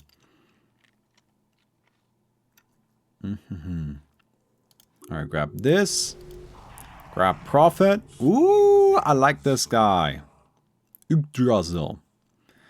Although we have a bunch of garbage. Ooh, heavy armor. Siege attack though. Okay. And it's got a bash. Okay, let's get this dude. Watcher. Does this guy upgrade into the... Oh, Violet. This dude is so good. Alright, let's hope we make it past the first wave. And then I want to immediately build into this Violet because it is such a powerful unit.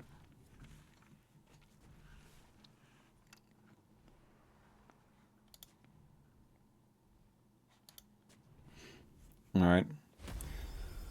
Yes, Big Old Mama is getting it. My point isn't that it's not possible. My point is that it's a time investment. Right? And I only have so much time in a day.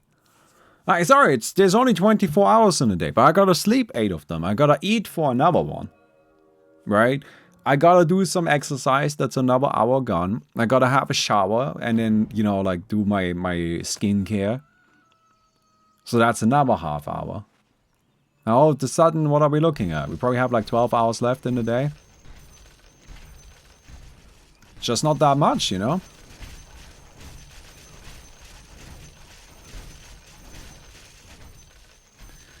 It's just not that much. I think we have enough gold. I can... Oh shit, did I not enable half creeps? No, we're doing full creeps this time. Alright.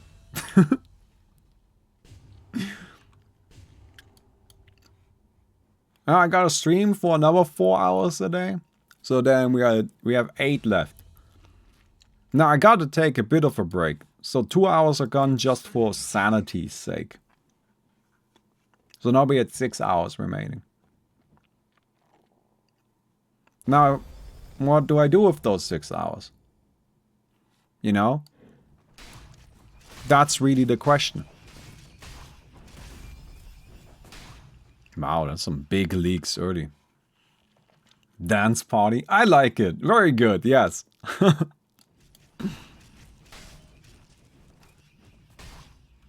That's very good. Alright, we have the Violet. This is nice because it has this like AoE constant stream of damage. Which is actually really cool. I think we'll go for a bunch of these. And then a bunch of these. And then we'll eventually build into a big daddy tree. Oh yeah. Yggdrasil. This guy is super good. It's gonna be particularly amazing with the Violets. Because the Violets, you know, they're constant DPS. And Yggdrasil's really good at stretching out fights. The nice thing about the Violets is they are lots and lots of instances of small damage. So they don't overkill. Right? Like one of the biggest problems you can have is if you have a unit that does a lot of like damage all at once. And then, you know, that unit attacks a target that has 1 HP. You're wasting a ton of damage. But this dude, lots and lots of small instances. So it's really, like, really safe in a way. Very reliably gonna be getting that damage out in a way that makes sense. Actually, I'm cancelling this. I don't want to leak on the Scorpion Wave. You remember that you have a wife that takes a bunch of hours. Oh yeah, look, what I gave you right now was an unrealistic, overly simplified assessment of time. Right? Like just absolute fucking nonsense to be completely honest. I mean, to be honest, I just also found another flaw in my assessment. I said that I stream for 4 hours and that's time that's lost. But like that time could then be used to grind Dota. I see the point there, like obviously. Do I upgrade this? I think I do just upgrade it. I need to have this front line to protect the Violet. Very good. Point being, I was just trying to make a basic argument that there's only so much time in the day, which limits everything a little bit. Give me 1 second.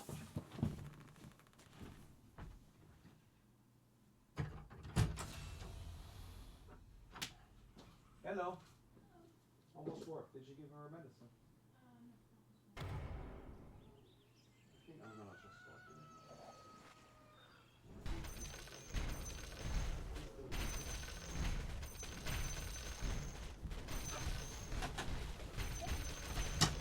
Okay, hello. Nice. Look at us. We did it. I like it. I'm actually very happy that we managed to defend that. That wave is always so fucking hard. What's coming up next?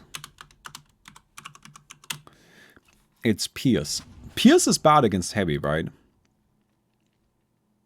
Yeah, we're good. We're good. We're good. Yes. Chat TI predictions. I think we're gonna see position 1 carry Doom in at least one game. I think it's gonna happen, and I think the Doom is gonna get an early Aghanims after building a Hand of Midas and some survivability item. Because I honestly think that the Doom Aghanims has a lot of potential. It just requires somebody to actually be willing to take that risk. If we're gonna do TI predictions, I'm way more interested in meta predictions as opposed to, like, who wins the tournament predictions. Who cares who wins the tournament? Unless I'm winning the tournament, I don't give a shit.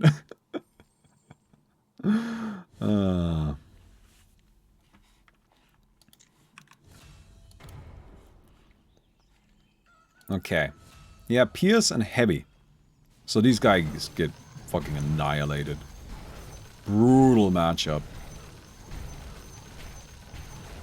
I like these ogres. They're pretty good, aren't they?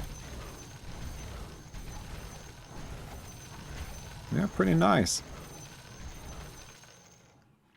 Good, good, good. I think I can upgrade here. Wait, let's check really quick what's next. Magic and light. Okay, so magic is bad for us, right? Yeah, take more damage from magic. Well, that's fine. That's just how it's gonna be. Whatever. Like, I'm gonna just upgrade one of the wyverns. And hopefully that'll be fine. Get that second Vada. Because this guy actually...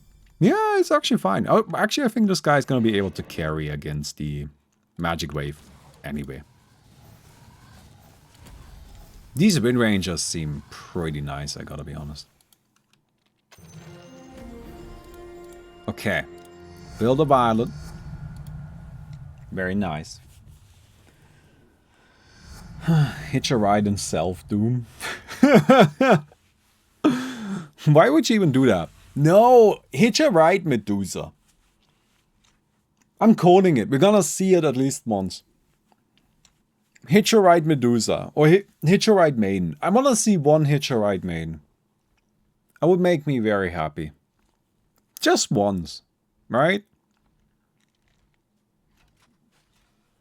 Like, it'll actually be really good. Like, you get BKB on the main, you get BKB on the centaur.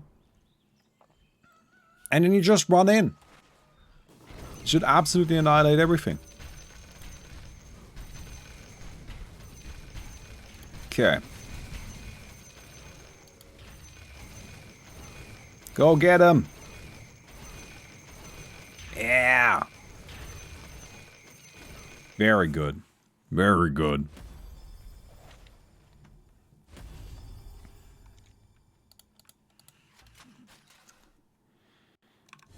Grab these. Alright, it seems that for once, everybody's holding on. Nearly everybody's holding on.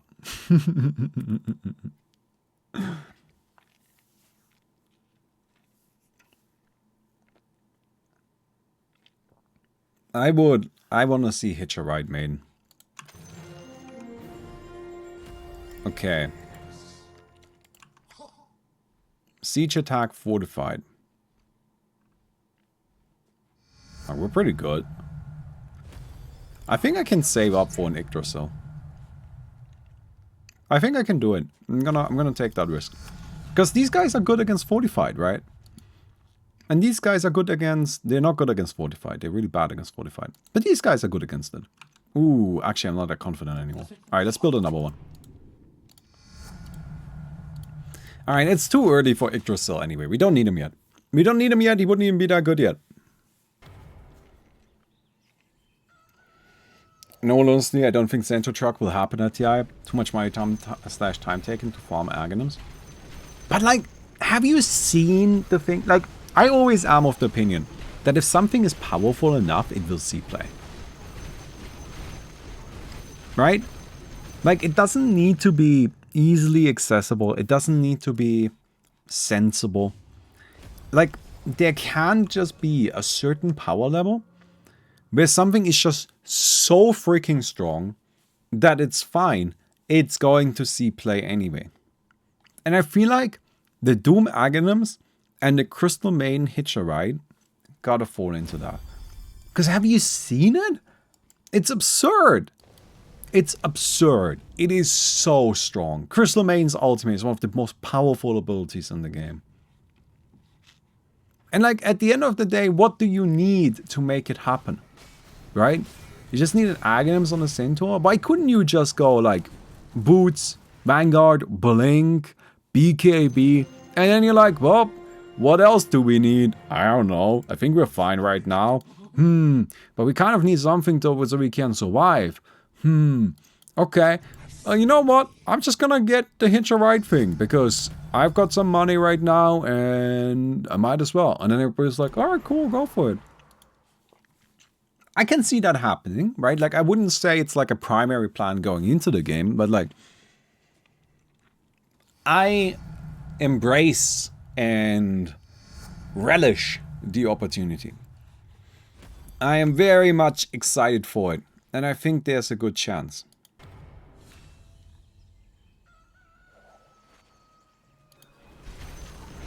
Okay.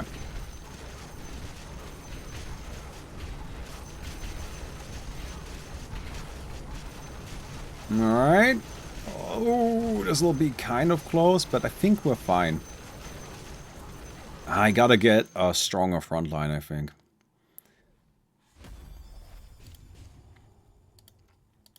Alright, get this final upgrade here. Right now, my problem is that I do not have enough food. I'm actually out of food. And to be honest, Hitch a Ride, as much as it's a meme, it's actually not that bad an ability. Like, it's weird that you can't cancel it. I don't know why you can't cancel it. I find that very strange. So that definitely makes it a little bit faulty, maybe. Magic attack. Well, we're a little... I'm just gonna take the risk. We're just taking this risk. I hope we don't leak too badly.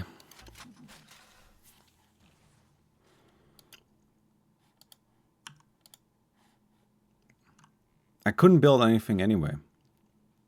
I just need to take the risk. But like, you can't cancel it, which is very strange. Like, why can't you cancel it?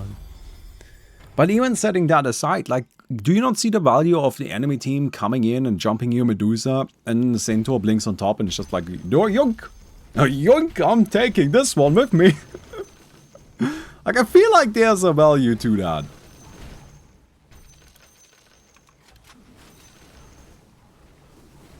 Ooh, yeah, we're probably leaking.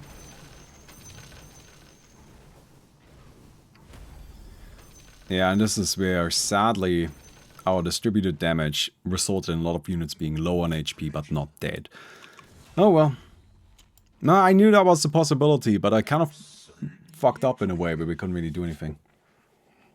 You think we're going to see Beastmaster of Axe? Actually, no. I think that Aghanim's is terrible. I think that Aghanim's is genuinely awful. Because it's a strong effect, don't get me wrong. But it can be cancelled so easily. That's the problem with it. Like, you can't really cancel Doom.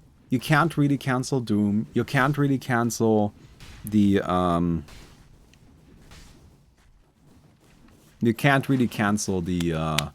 Hitcher Ride. But for the Beastmaster Aghanims, you just need to silence him. You just need to stun him. Like, I tried playing with it in Boosted, and honestly, things would just passively break it. Like, they wouldn't even have to try. Nobody had to try at all. I would go into a fight with it, and unless I have BKB active, people would just happen to be in the area and break it. It is so easy to get rid of it.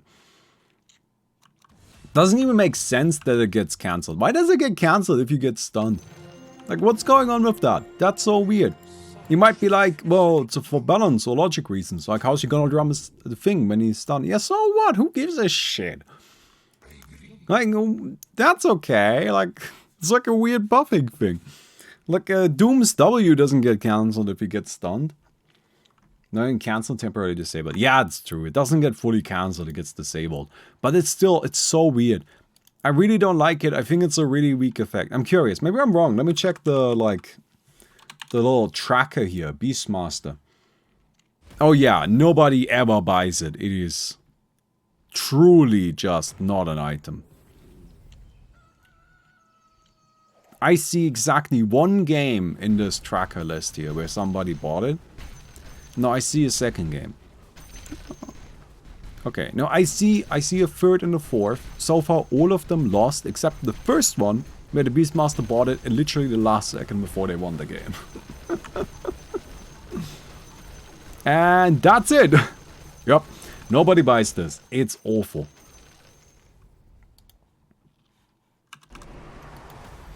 It's just too restrictive. I really don't know what they were thinking with that one. Really weird to me. Really weird to me. Like, it's one of those effects where in theory it's good, but in actuality they made it so difficult to get value out of it that it's too hard. I genuinely don't know why it has that restriction that it cancels when you get stunned. Because it's not even that strong. Like, it's something where it does like 1400 damage, or in theory, if you hit every single thing on an enemy. Which, don't get me wrong, that's a lot of damage. But so what? It's an Aghanims. It's 4,000 gold. I can think of Aghanim Scepters that are more powerful than 1400 damage. Alright, Tree of Life. Very good. Like, what's an Aghanims that does more than 1400 damage? I feel like there gotta be something. Yeah, Ember Spirit. He gets like 2 more if it's freaking Fire Remnant. That's a lot of damage those things hurt. Pudge? Yeah, Pudge. Oh my god. Pudge is so much better. Bristleback is brutal. Beastmaster can easily do that much. Sorry. Primal Beast can easily do that much. I don't know. Shadow Fiend gives a whole bunch of damage.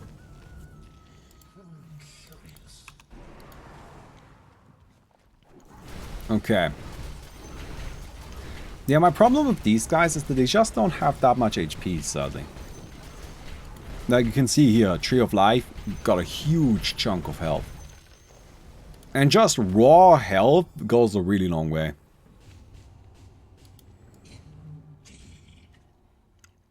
I really wanted to like the Beastmaster Aghanim's, in case you can't tell. Like, that's why I'm so passionate about it. Because I think it's a really cool effect. I think it's really funny. It's really funky. I really wanted to like it, but it is truly just awful. And that makes me a little sad. That makes me just disappointed because I wanted it to be good. I wanted it to be nice. Oh well.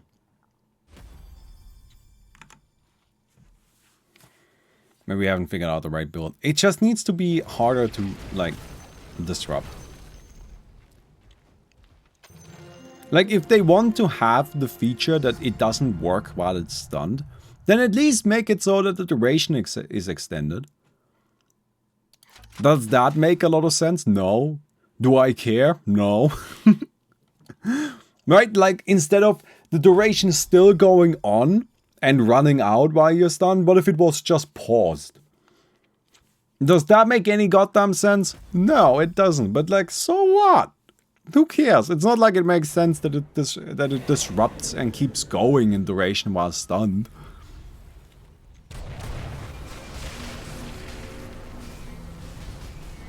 I think my Wyverns ran in first, which is kind of shit. Because we want these guys to just sit there shooting. Yeah, I think we're losing this one. Tree of Life isn't big enough.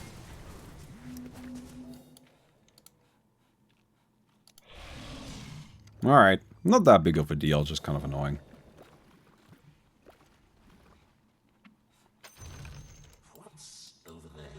Okay, we'll build another Wyvern for more damage output. I think it's important that we kind of like maintain a certain pressure here. Because next wave is coming up. And what's that? Siege and Fortified Armor. Fortified is... yeah, it's relatively immune to magic. Ooh, this is bad. But heavy takes less from siege, right? Yeah, okay. We'll be okay. We'll be okay. I hope.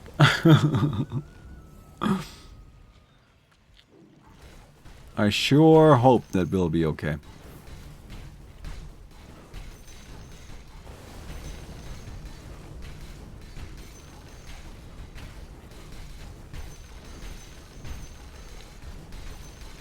I can kind of imagine what they were going for with the Beastmaster Ultimate.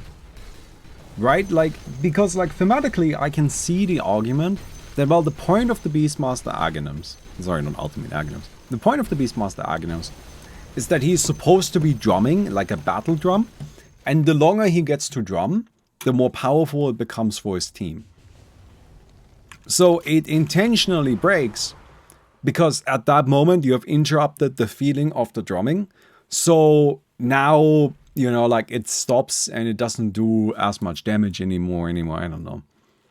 It doesn't help as much because you've interrupted the rhythm, the flow of it. And I can kind of see that argument if you want to make something, if you want to say something like that. The question that remains there, of course, is why does it keep building up in tempo while he is stunned? That doesn't really line up there. But setting that aside, I think there would be better ways to implement it. You know? Like, then maybe it would make sense for the AoE to increase as well. Or maybe it can just, like, keep going indefinitely, like a Leshruck ultimate, something like that. It uses up mana. I don't know. I'm sure you can come up with a million different ideas that all seem fun and sensible.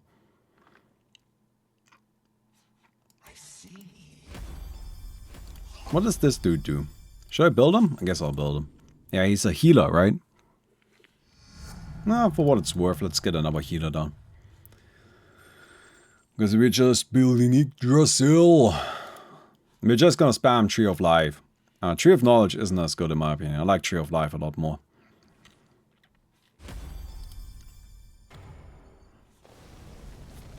Okay. After wave 13, you should save your Lumber and send Demon on 17. Oh. Are we being mean?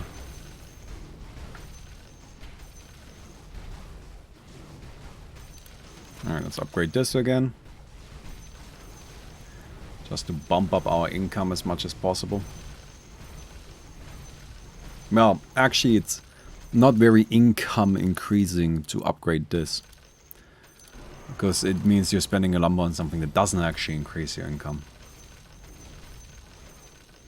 Hey, look at that. Kept it fine.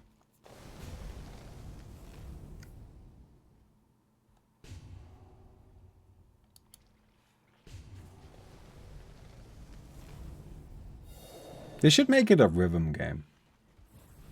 You all played Super Smash Bros. Brawl with the Donkey Kong, what's it called? Oh shit, what was it called? The Super Smash attack. That you have to like break the Smash Ball and you get a thing. No, I don't even remember what it's called. Look at this big boy. Alright, Congo Bongos. No, like what was it called? Ah. Anyway, you break the Smash Ball and you get an ability that you can use once. And in that mode, like in that game, when you did your special with like pretty much every character, they fired like a huge beam or they get a huge buff for a few seconds. But Donkey Kong, he gets out his bongos and you have to do a rhythm game. You have to be like, and you have to like hit the like A button in rhythm to maximize your damage output. That's what they should do. I want a rhythm game to like cap off the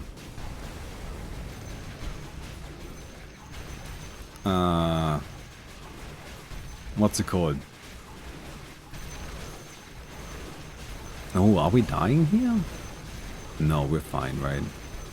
Because they've only killed one tree of life so far. Yeah. I want a rhythm game to cap off the Beastmaster Aghanim's. So you click the Beastmaster Aghanim's, and then the game, like the screen dims, and up at the top comes down like one of those rhythm game sliders, and you have to like type on your keyboard or something, press space and rhythm. I guess press the Ultimate Final Smash. Yes, I did mean Final Smash. Thank you. No, you can't tell me that this wouldn't be a great idea. I mean, you could tell me, but you would be lying. And you know it. So don't lie to me. Alright, here's my army. Square for the arrows as they come down the screen. Exactly. Right? And you just like, you do that, and if you get it exactly right, you just kill the enemy ancient. I'm really good at this. Like, I don't know why Valve doesn't just let me come up with the Aghanims. So I have 1,000 lumber right now. Do I just slam one of these? I was told to wait for a demon. And then send it on wave 15. I have too much lumber already. By wave 15 I'll have more than enough. Way more.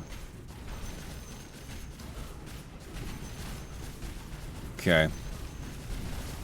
Yeah, it's a very slow fight here, by the way. I'm sure you can tell.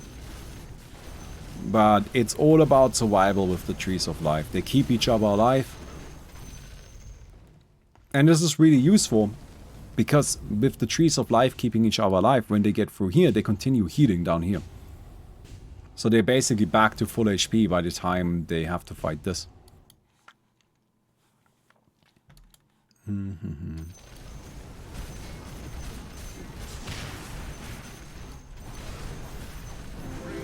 Alright, good. I got it, friends. I got it. Yggdrasil! What a giga chat. Alright, another Tree of Life. Bump this dude up there. Got 1,300 lumber. So we're just gonna kill them, is that the plan? I mean, we could keep playing, but if I summon a demon, I think they die, right? On wave 17. I think that's just gonna kill them. But you know what? Let's kill them. Let's do it. Why not? Why not? Put them out of their misery, right?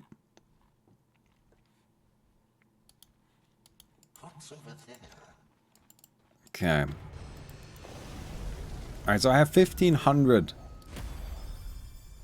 1,500 now. Well, I'm gonna have too much. I guess I might as well, like, spend it on increasing my lumber production a little bit more. Maybe not. What do I spend it on? Will I have another 500 in time?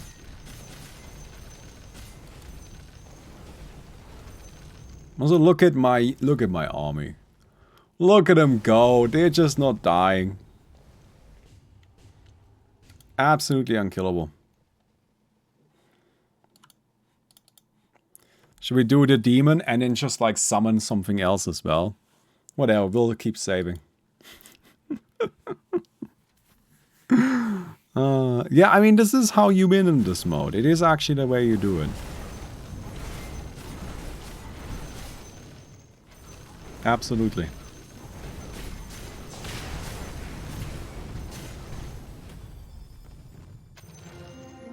Okay. Build another one of them bad boys. Immediate upgrade. We have 4 trees of life. 4 of them. Massive. So if I wait until this round starts and then summon, I get the income next round and they spawn next round, right? They don't spawn this round. Next wave, yeah. Round 17. So I'm just gonna wait now. And now I can summon. I'll give it a second longer just to be on the safe side. You know, make sure everything is spawned in. I'm not entirely sure if these mechanics are super solid. Alright. Okay, we have spawned a demon. Which has drastically increased our income, which is very nice.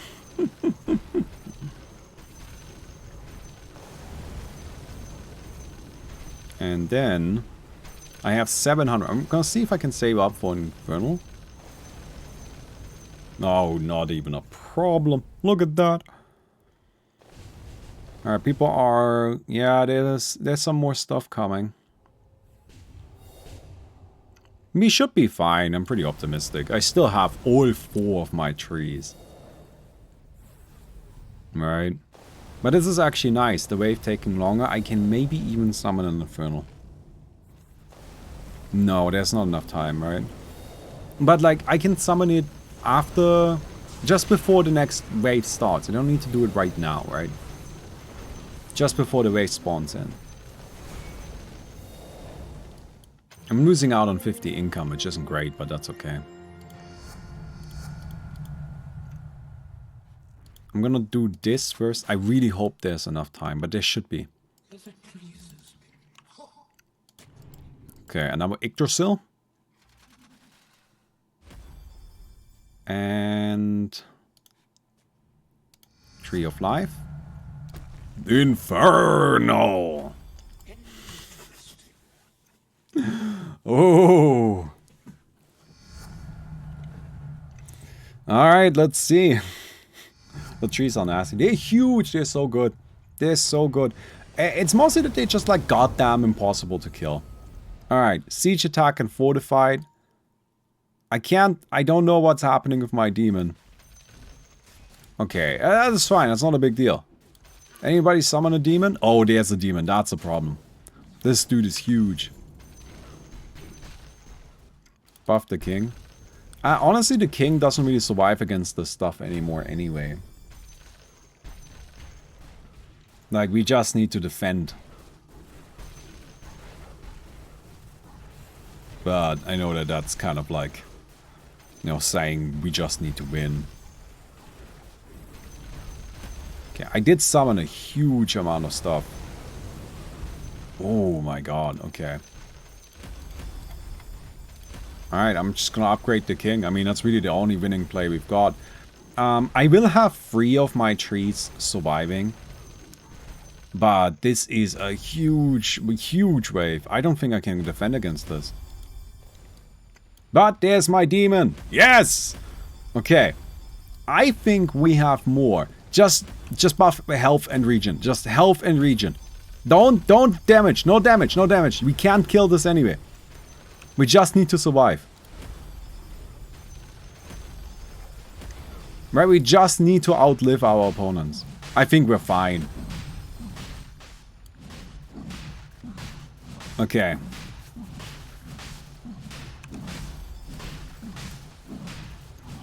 Okay.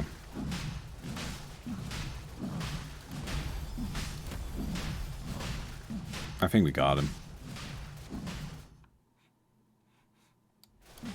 I think we got him.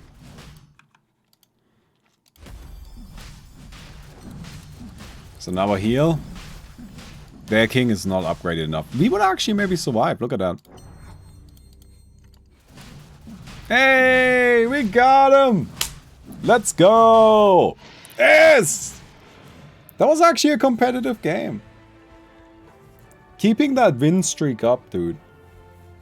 Absolutely. I think we can do one more, right? Maybe even 2. We'll see. Alright, let's... oh, I'm in the wrong menu. There we go.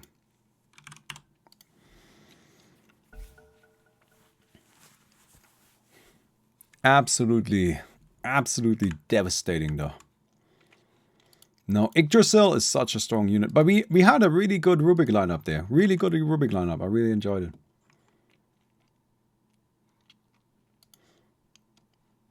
So, happy about that.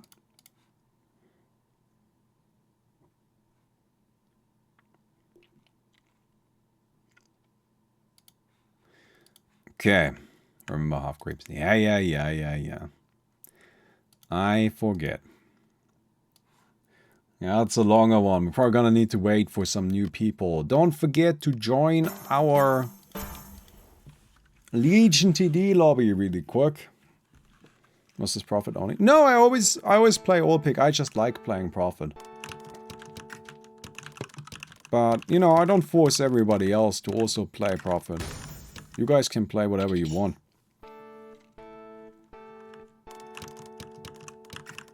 I think that's totally fine and totally up to you. But I like Prophet because it's kind of funny to like always have to do something else. And something that I personally see as a... no. I didn't know if you can spin in there. Something that I personally see as a bit of a problem with the mode is that there's a... you can't just optimize your build and fully memorize exactly the build order. Because there's actually no RNG in the mode at all.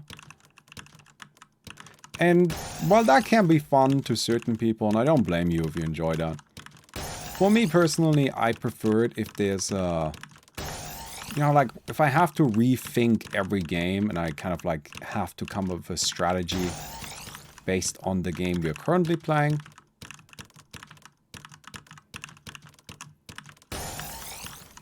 So...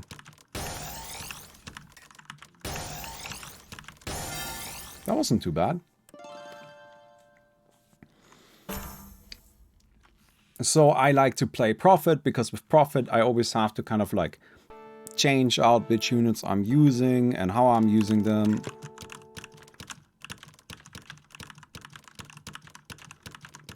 But even there, I'm starting to feel like, you know, like I know which units are good.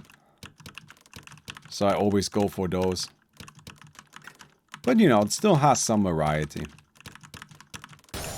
I don't think I would enjoy the game as much without that.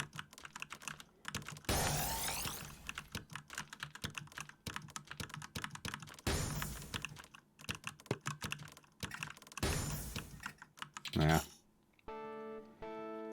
We still need some people. Please join our Legion TD lobby. Password MNI.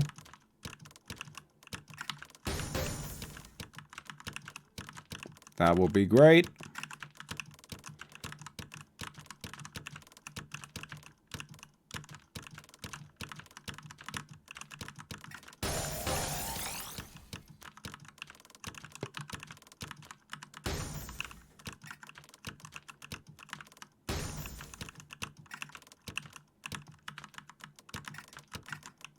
Nah.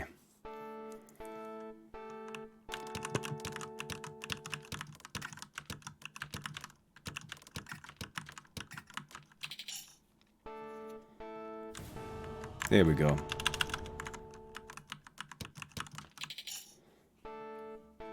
Need to leave for work. Yeah, that's fine. I don't expect people to stick around for the full 3 hours here, you know.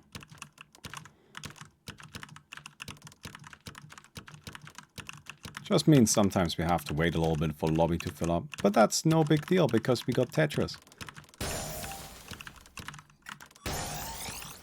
And isn't Tetris the more interesting game anyway? No, Tetris is not that interesting. But it's very fun. You know, not everything needs to be interesting to be enjoyable.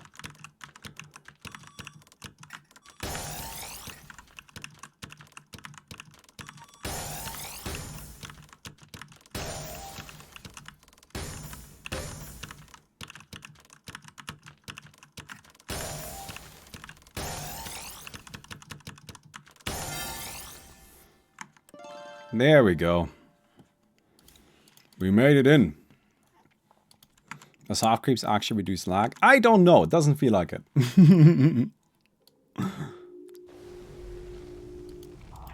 But it says so we'll do it. With pleasure. Okay, what do we have? We have Warlock. Oh, this guy is super good. I know that.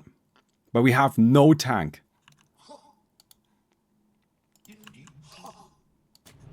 We have no tank. Because this guy gets this. The cacophony. And it deals damage to everything in, like to multiple units. Deals 70 damage to up to 3 units around the Hellraiser. Yeah, it's really nice. Doesn't do any attack damage, this dude, though. Just spams this. Is a strong unit, but we do need a frontline, and we have nothing. We don't have a single frontline unit. I know all of these units. None of them are a tank. So, I like Bane. I don't know if Bane is enough to survive the early game, though. He's light armor, which is actually good. It means he takes less damage from normal, so the first 3 waves should be fine. Oh,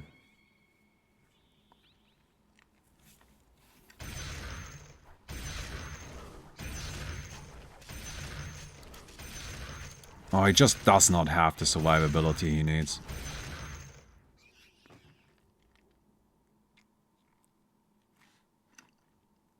I don't think he's tanky enough. Like, he's a great DPS. Great DPS, but no HP. I think what we need to do is we need to build the Bane. Kunkka's damage and tank, right? Yeah, Kunkka's more of a supporting unit. I think we build another Bane. Then we reroll and we hope we have enough money for just any frontline, anything at all. I mean, you saw right there, right? The Bane does a ton of damage. He's super strong. But he just does not have the survivability he needs. So, sadly, we will not be able to depend on him. Alright, reroll. Wow! Nothing! Again? Ooh, that's real bad. Alright, I'm just gonna build 2 dudes, like, whatever. I mean, I'm just gonna build some guys, right? Like, I just need somebody to actually take these hits. I don't think I can spend 50 gold and wood. So, it's all... This one is a melee unit, I guess?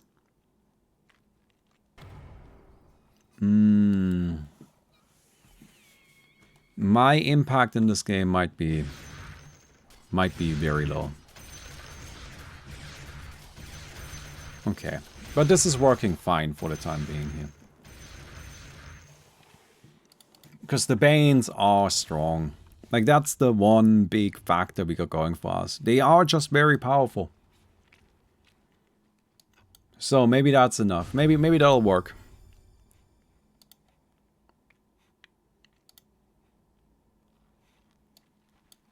Who knows? Who knows?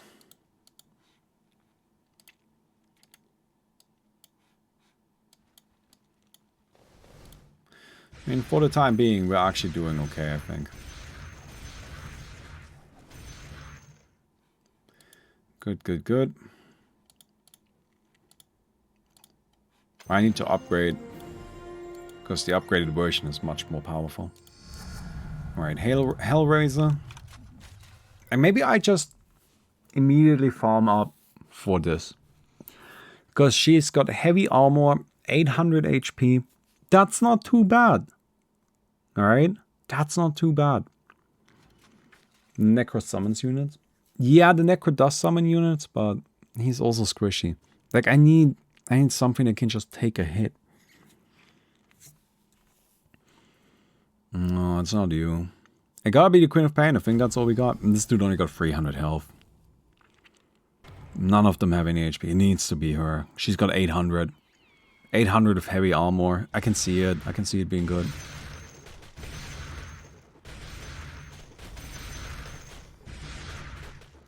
Again, the Banes do so much damage that if just anything tanks for a little bit, just a moment, then they actually clear it out fine. So, just kind of putting my hopes into that. Just gonna hope that works out.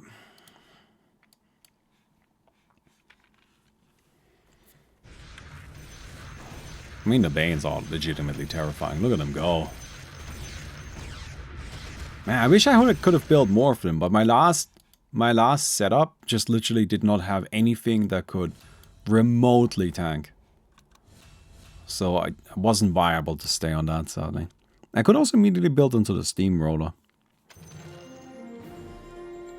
Probably too expensive. Let's try this one. Let's try the Queen of Pain. What can she do? Okay, we can upgrade her for 180. We're not quite there yet, but I don't. Can I just say I don't like suck creepers in games. I don't like Queen of Pain in Dota in general. Not a very nice character design, is it? But anyway, but the seduce ability, generally speaking, is some sort of disable. Also, 1500 HP is just pretty good. So who knows?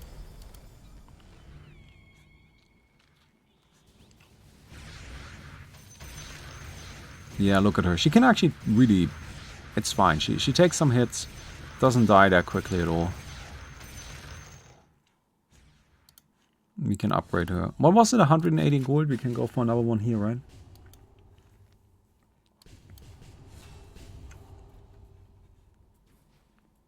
Good, good, good. Yeah, the boar wave is one of the easier ones, I think. It's really not that tricky. I can probably go for another upgrade here. Yeah, I need 180. So does this do? Seduces enemy units within range. Gives their attacks a 30% chance to miss. That's pretty good. That's 30% damage reduction effectively. That's really nice actually. It's very strong. Okay. We can maybe build one of these. Maybe we can try the Necromancer now. We could also go for a reroll. I mean, this one is nice because she just needs to use it, you know, once, really. As long as she throws it out and applies the debuff. Oh, she blinks. Oh, that's not great.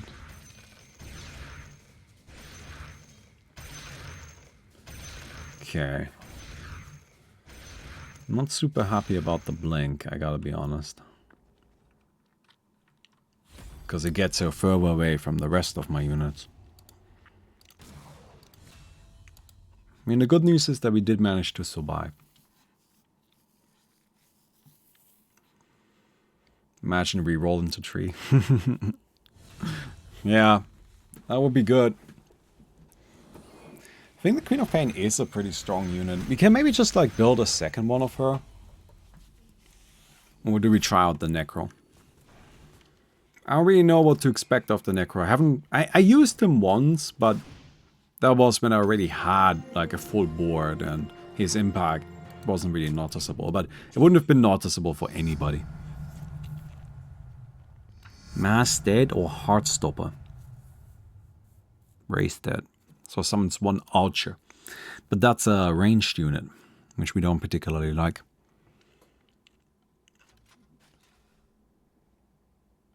I'm gonna build another one. Because there's 2 upgrade paths, right? Maybe we can get the ghost as well. What's the 300 gold truck do? When it dies, you get like the driver, which is just another unit. And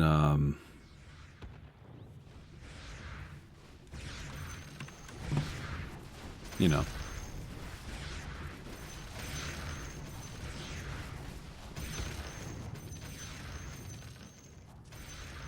It's not that impressive. Because you have your big unit, then it dies, and you get a smaller, shittier unit.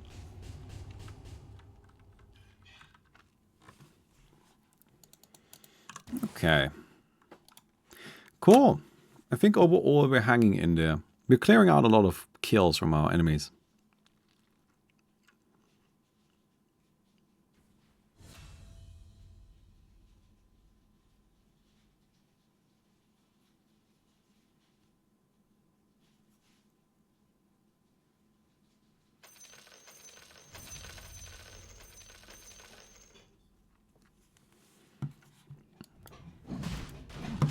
Ooh, our opponent's leaking.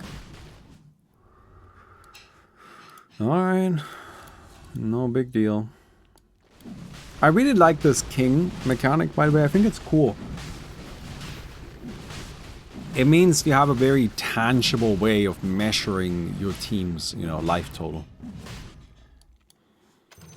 I think it's a nice way of handling it. Alright, let's build this guy. Raises 3 archers. And this dude, is this one tanky? A little bit. I need lumber. I think I sell this dude. Because they're just taking up food. Right? And they don't actually do anything. I think it's better to use that food for lumber production right now. Planning to do a wiggle? I would like to do a wiggle, yeah. I don't have any like concrete plans yet though. I probably should start putting it together.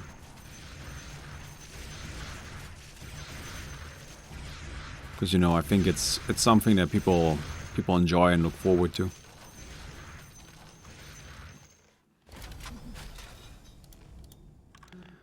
I don't have enough wood. There we go. Now we have enough wood.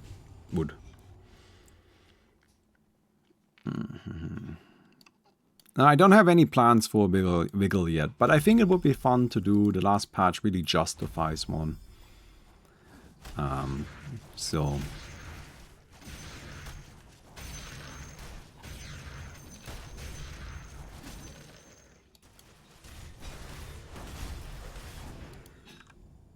okay. So we could build this dude, a ghost. Or we build another front line.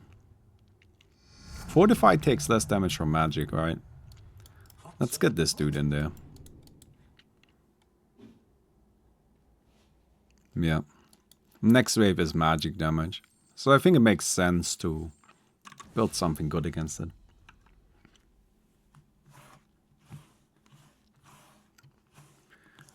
You can check the next wave with this. You can... Isn't there like an info? Help? Info X. Displays information about wave X. Yeah. So we can say info 10. So we can check what wave 10 is. But yeah, you see we get this goblin dude. Which isn't awful, but it's not great. I don't know. Doesn't get me enthusiastic, if I'm honest. Cool. No, we're still defending though. I'm happy as long as I'm not leaking. And I'm extra happy when I'm also clearing out everybody else's leaks. I think then we're doing very well. And right now, we're doing very well. I'm pretty happy about it. I mean, large part still to these Banes. Look at them, they're so crazy. They are so crazy. Insane how strong they are. Real shame we couldn't stay on the... We couldn't stay on the inventory that had them. But I don't think we could have. There just wasn't a way to enable them. Alright, 306. Let's get a ghost. Yeah, I guess. Let's get a ghost. What do you do? Nearby enemy units lose 1.1% of the maximum health per second. That seems good. What does nearby mean? It doesn't have an aura. Alright.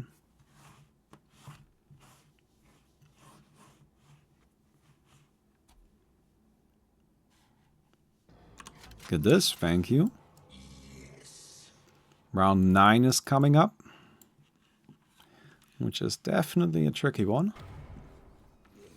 These are the zombies. I'm hoping we can survive it. It's normal attack, which isn't too big of a deal. Because you are heavy armor, you're fortified. Yeah, I think we got it. I think we made it past this. Nice! Pretty cleanly too. Very happy about that.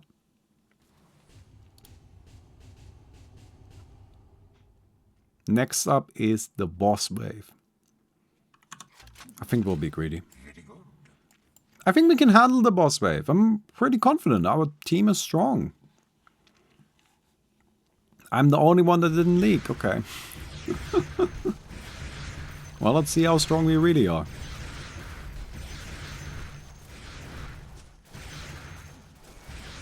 Ooh, not that strong it seems.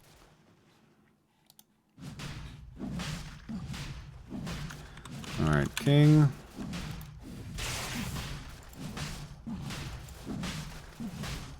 Ooh, shit.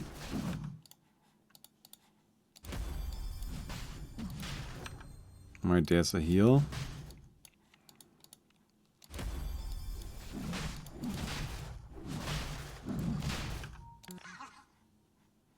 King has been healed, okay.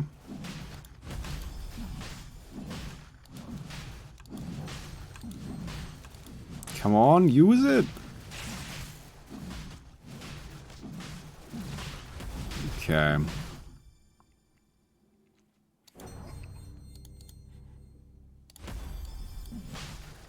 Need more damage output. Oh no! Really? Damn it! Ah! I thought I was doing so well. Ah, okay. Now let's do one last game. One last game. And I think that's then gonna conclude our 3 hours of Legion today here. Hey, Andy Poe, thanks for the 2 months. Appreciate it very much. Thank you, thank you, thank you. And then I'm gonna need to figure something out to eat. I don't really know what that's gonna be. I haven't given that much thought yet. But I'm sure something we'll find something in the kitchen. Probably.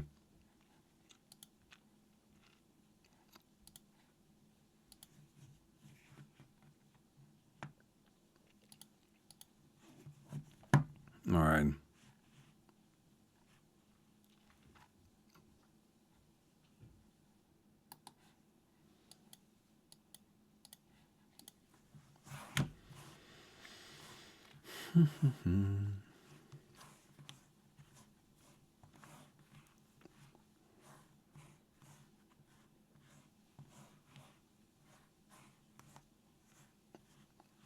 Taking a little bit to find a server.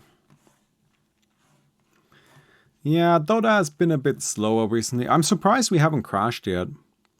Like, Dota keeps crashing on me. But not today. I guess that's good.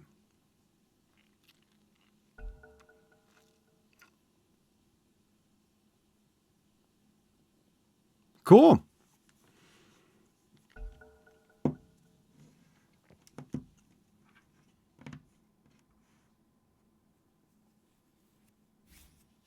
Oh, maybe not.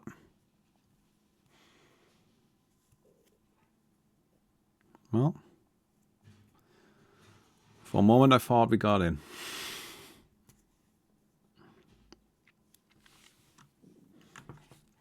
Isn't Tetris time again? That's what I like to do in my free time. Like, I'm playing Tetris like literally all the time. Because it's just something nice to do.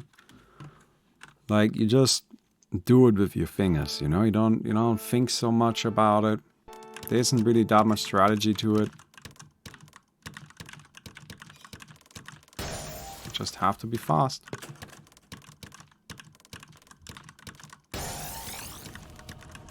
Oh.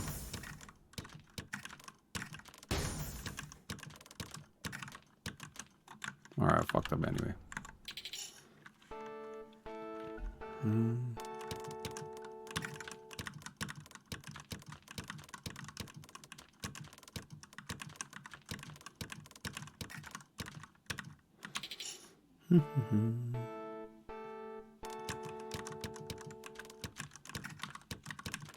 find it really interesting, you know, like how games can be so different from each other. Because Tetris and a lot of like rhythm style games, they are games that are mostly about a sort of physical dexterity, right?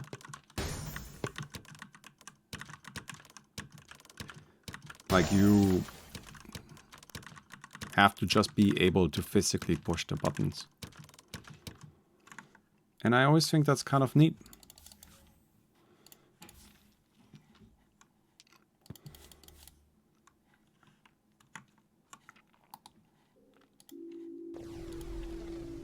We'll pick Prophet. Yes. Ooh, Sea Giant. And nothing else. What does Cold do? Upgrades into Mirana. So just build a Sea Giant right away and then build Aqua Spirits behind it. Heavy armor. Heavy armor is nice to have. Let's just build a Sea Giant right away. Sea Giant is great because it builds into Hydra, and Hydra is great because it's very powerful. That's it. But we also saw earlier that the Aqua Spirits, the Morphlings, are actually pretty nice. So that seems good. Also, this does not look like the bird to me. I don't know, does it look like a weird sort of insect thing with like pincers to anybody else? Like, I can see the bird. I can see it. But it always looks to me like an insect with pincers. I don't know. Is Tetris good for the brain? Only if you like looking at shapes. I don't know if it's good for the brain. It gets funny though, like after you've played enough of it, like I can fully visualize like Tetris games in my mind.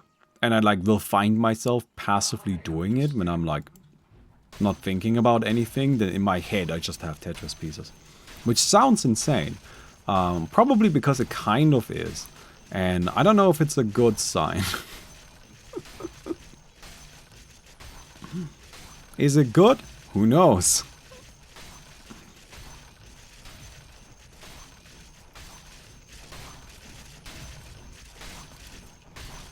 Okay. Ooh, this'll be a little close, won't it? But I think we'll be fine. Good, good, good.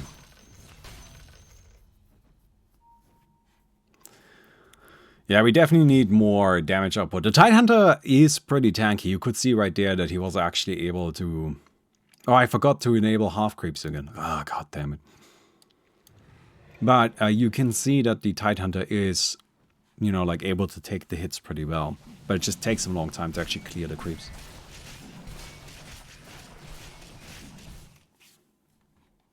No, but there's different kinds of games, right? I think the most basic, most obvious example there is just sports,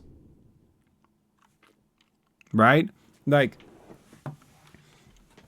soccer, football, that's a game, right? So you can call it a football game. And it's a game that's all about your physical ability to do it. If you can't run fast, you're not gonna do well, right? But then there's games on the other end of the spectrum. I think card games, Magic the Gathering. If you're playing Magic the Gathering, it really doesn't matter how fast you can run. It really doesn't matter how fast you can do anything in Magic the Gathering other than like think. I guess you need to be physically able to hold the cards. But let's be honest, that's not a very high barrier, right? That's pretty achievable for most people.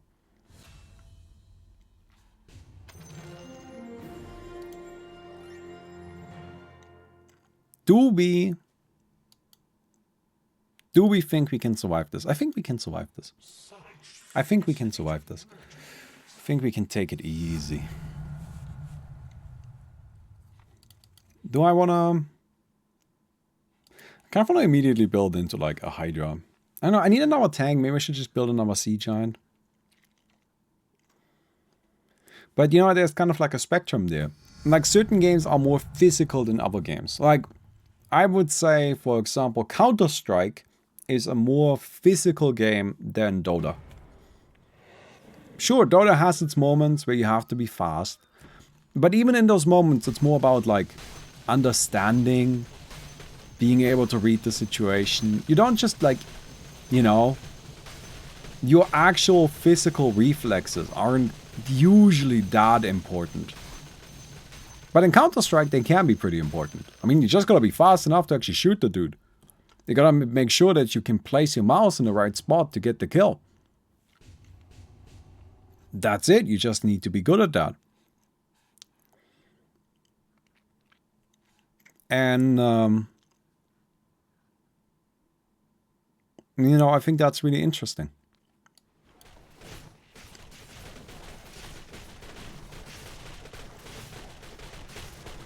Tetris, I would describe as a very physical game. There isn't really that much strategy to it.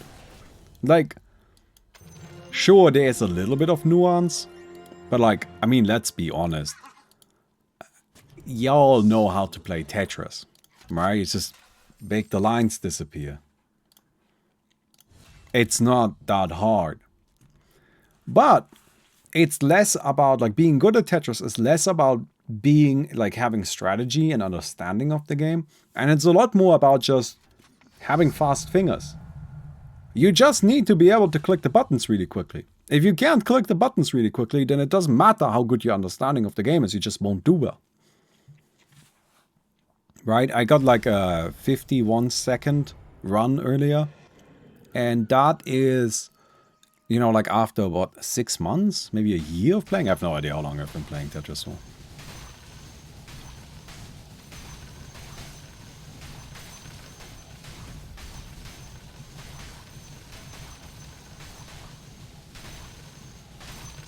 Yeah, we're good. I think I should really upgrade a little bit here. Make sure I get an upgrade every round now. But something like Super Smash Bros. Melee, for example. You have to be really physically fast, but you also have to think. Like, you can't just play mindlessly. But because the game is so fast, ideally a lot of your thinking happens on a like physical muscle basis. Does that kind of make sense? Like, ideally, when you're playing Melee, you don't think with your brain. You don't actively think, okay, I should be doing this right now. But instead, you just have the muscle memory trained that if something specific happens to you in the game, you automatically know and automatically do a certain input as a response. And that's a very physical thing.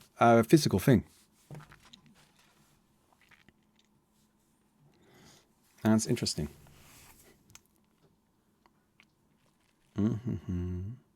Quick thinking as well, right? And you don't really have time to think in Tetris. Once you get really... Okay, you guys want to see the world record for Tetris? Yeah, or not... I don't know if it's the world record in general, but just for this one website that I like to use here. Okay, here's the world record. You guys ready?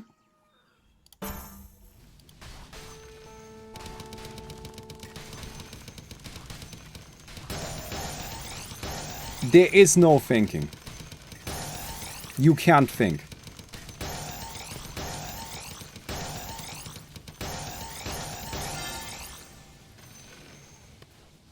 It's just not possible.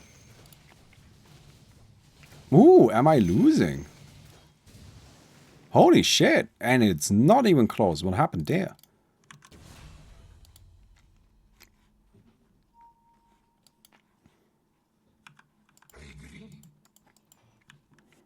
No, that wasn't good.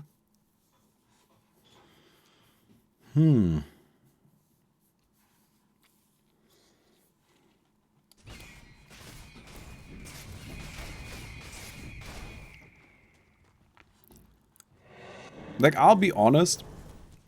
Like, for players like what I just showed you, I would struggle just placing the pieces down at that speed. Not even placing them in a sensible spot. Just putting them down in the first place would already be difficult for me. Because it is so fast.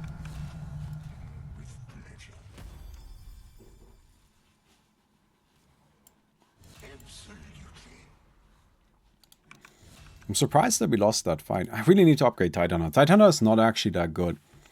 It's really his upgrade that's good. But I think I also should reroll. I don't like this very much. I don't know. Apparition is nice, but it's not really worth it. I'm just gonna reroll. Oh, Footman. Yes. We can put some Footmans down right now. They will help a lot.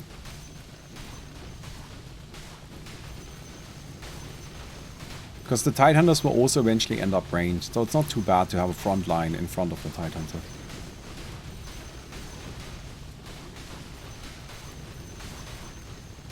Okay.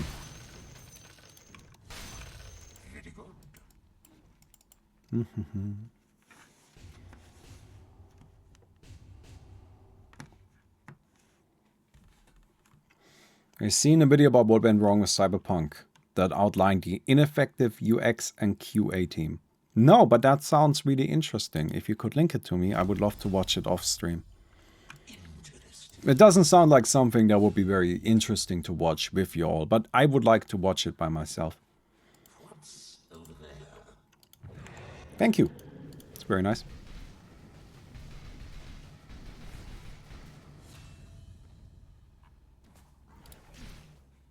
Okay. Alright, let's put down one of these. I can't upgrade it. Let's just build two of them. Upgrade here.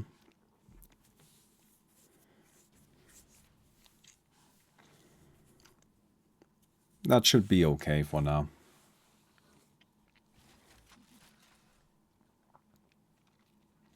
Yeah, no, the fact that we leaked on that one wave is really annoying. It really puts us behind because we lost out on a lot of money. And I'm not happy about that.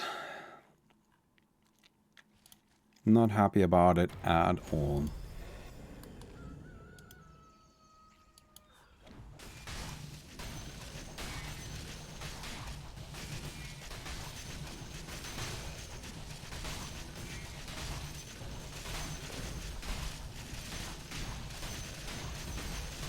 Are we gonna do okay? I think we might. We probably survive, but it's kind of close again. Which isn't good. We don't want this to be close.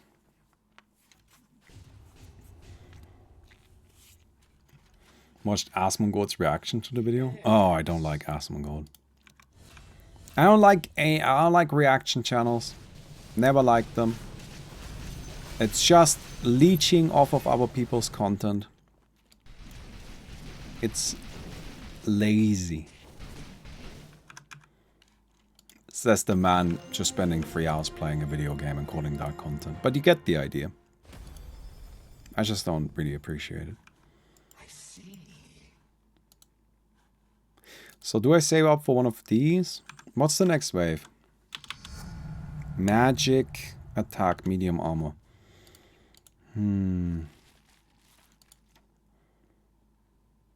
It's the archers. I don't think we can win as we are.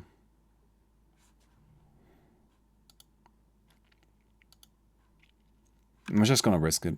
I want to build one of the hydras for the next,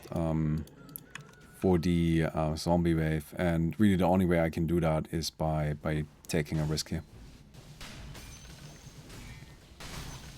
I also don't like Asmongold because he's a conspiracy theorist.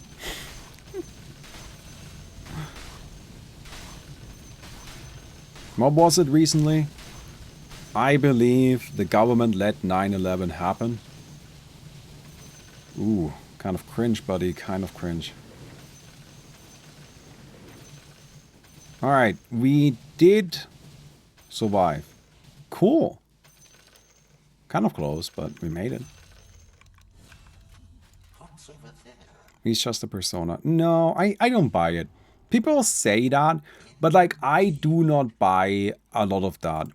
Like, there are streamers where they are just a persona. Like, if you've ever watched a streamer who's genuinely playing a character, I think it's very easy to tell. It's very obvious.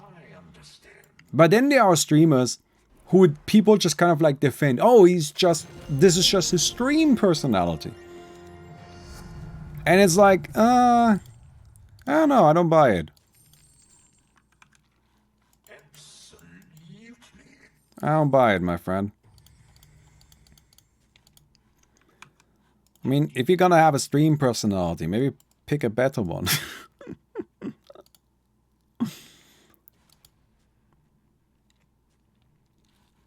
Okay, yeah, I mean, I can't build in time anyway, because I'm not gonna be able to get this farm there. Such fascinating images.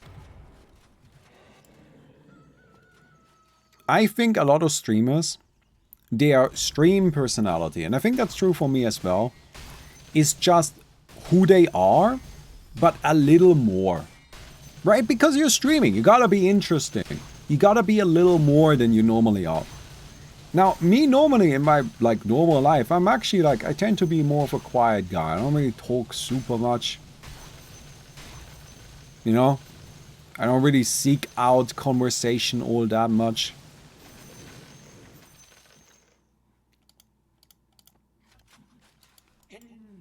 But that doesn't mean that I'm different. Like, I'm still me. I'm just a little less me. And that's it. Excellent idea. Alright. Or just sits in the corner not moving when not on stream. That's not that inaccurate of an assessment. Hello. She do a big yell. No, does she do a big yell? She does. Do you think you can go shopping today? Because we don't really have food. Unless you have an idea what we could have for dinner. See. Interesting. Alright. Hello, Coco. She screamed. Alright. Grab this. I'm just gonna build another Hydra.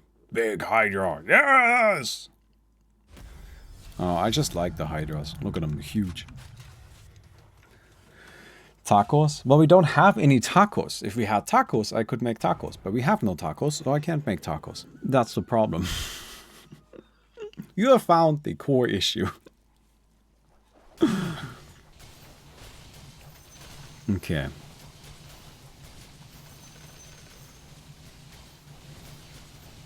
Let's go, Hydra.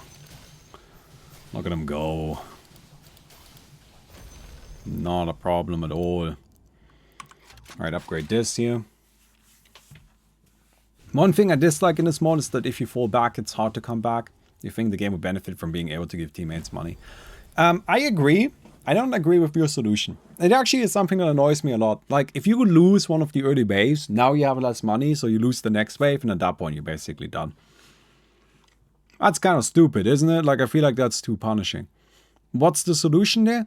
I don't know. I would say the solution is probably not to make it so you depend on your teammates, because let's be honest, your teammates won't share with you. It's probably better to find a solution that is like the basic solution I think should be, as long as the units get killed, you get the money. That's it. Right? Like, just that simple. As long as the units die, you get the money. It doesn't really matter who kills them, you just get it. And now you might say, oh, but now I'm not getting rewarded for clearing other people's leaks. Yeah, you are. You're not dying. That should be a reward. I might be like, oh, but I'm not getting punished for leaking. Yeah, you are. You're still getting less income a little bit from the lumber thing. But also, you shouldn't be leaking. Come on. I don't know. Maybe that would make it feel inconsequential that you're leaking. I can see that argument. I gotta be honest, I haven't spent that much time thinking about a solution. I don't know if this is the solution I would settle on at the end of the day. But it's just the solution that immediately kind of jumps to mind, you know? Alright, we have the decent lumber production now. 160 gold. Upgrade this dude. Put him into defense mode. Money should be reduced, but should still go to the leaker. Yeah, like maybe you get a little less money. Maybe it's split, right? Maybe if you leak, 70% of the money goes to you and 30% to whoever's clearing it up. Right now, 100% goes to whoever's clearing it up. I don't know.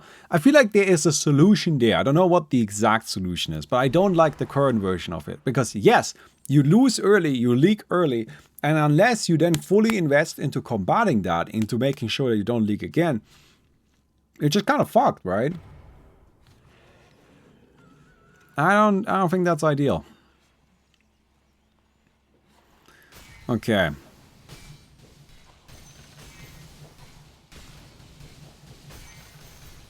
Good, good, good. The Hydras are clearing this. So what do the Hydras do, by the way? Every 3 attacks, the Hydra attacks 3 units for 100% damage, which is really good. And when the Hydra dies, it splits into 3 little mini Hydras that are also actually not that big. So the Hydra is just a very, very solid unit. It's not like crazy broken or anything. It's not like Yggdrasil or something like that, but like I think it's pretty good. Ooh, I need to actually... I hope we can survive this. I think we should be able to. But I need to build something. Yeah, this is not a good look. Surviving with 3 of the little Hydras. Not happy about that.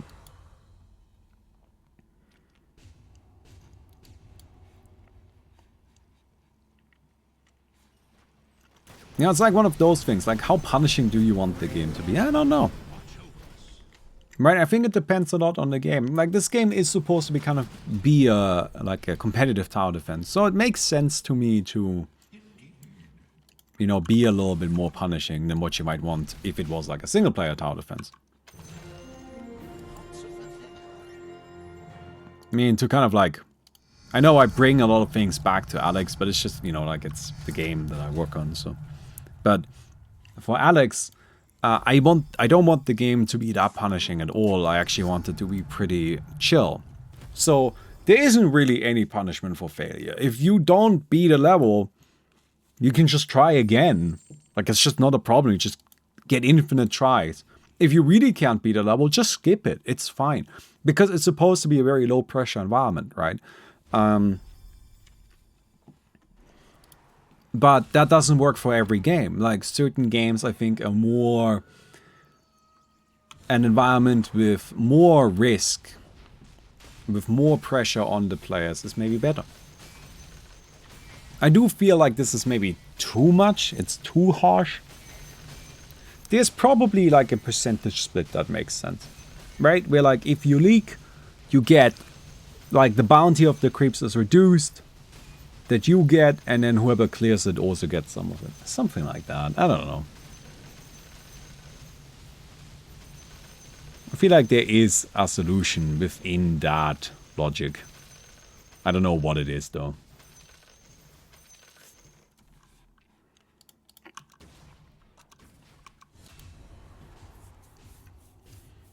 Cool.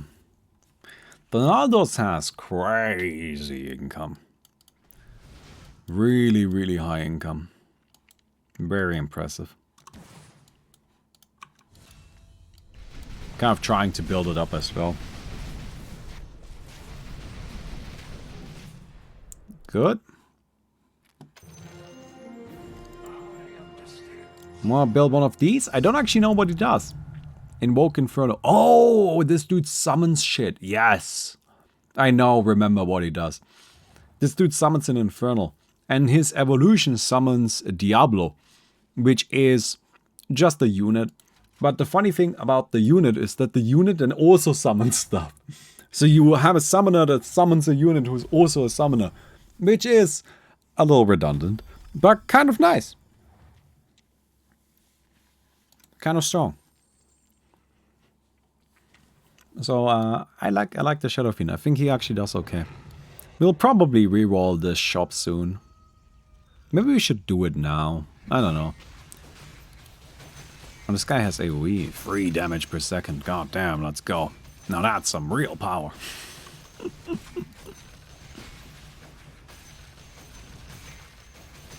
Because ideally we find like a Yggdrasil or the Skyrith Mage or something like that.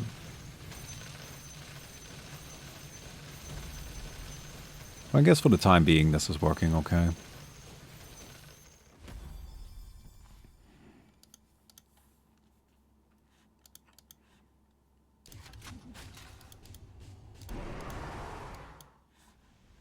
Okay.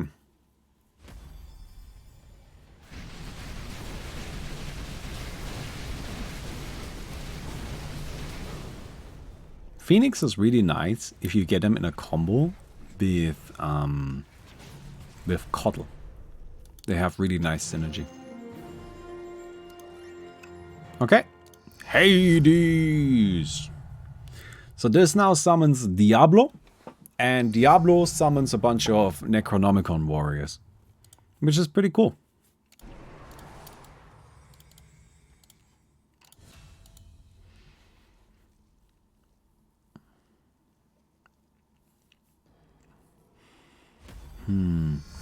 My question just is, should I reroll now? I haven't built this dude yet, but I don't really know what he does. I haven't built this dude yet, but I don't really know what he does.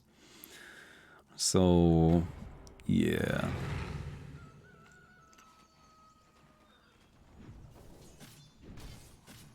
Okay.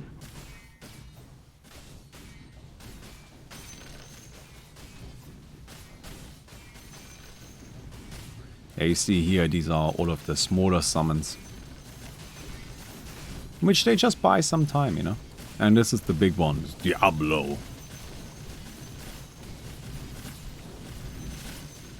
Yeah, I don't think it's that strong, if I'm completely honest. But hey, we survived. That's what matters in the end. Do I save up money to go for the big demon again? I think we're kind of not in a good spot for that.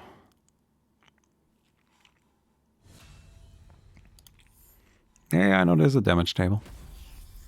It's mostly Hydras.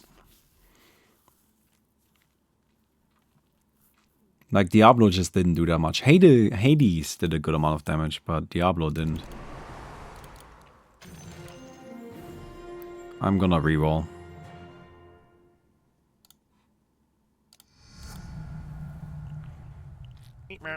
Right? Yeah. Oh, here's the big tank. This one is actually nice. Because it has that sickness aura that reduces damage output. We can even upgrade it. Hey, Draco's Storm! Thank you so much for the 12 months. Appreciate it.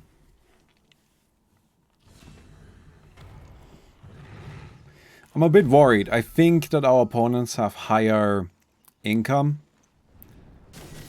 And that we will not be able to... That we will not be able to survive against the demon summons.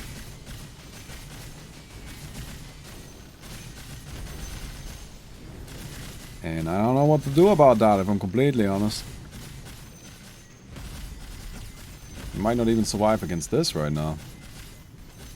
No, we'll survive against this. But, I mean, it's not clean. It's not good.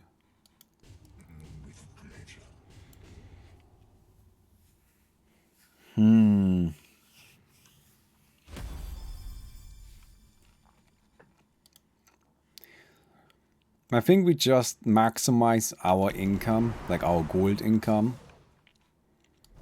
And fucking pray that we can survive against their big summons, right?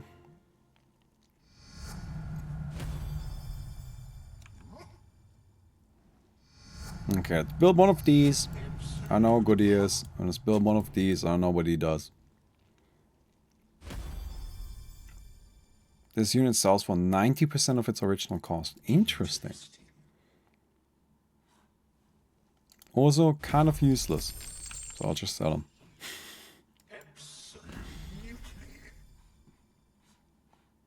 Interesting, but also bad. Don't care. Okay.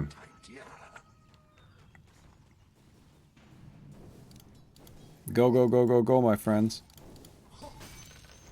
Gonna need you to get in there.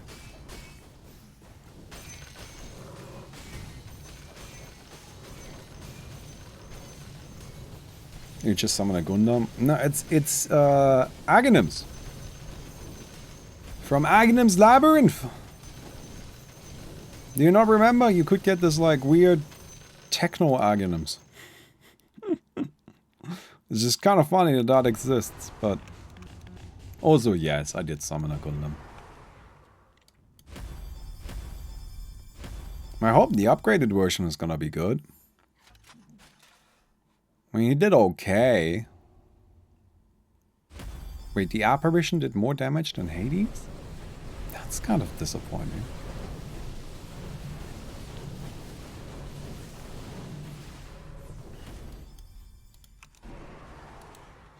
Alright, base 17 is the one that was mentioned earlier.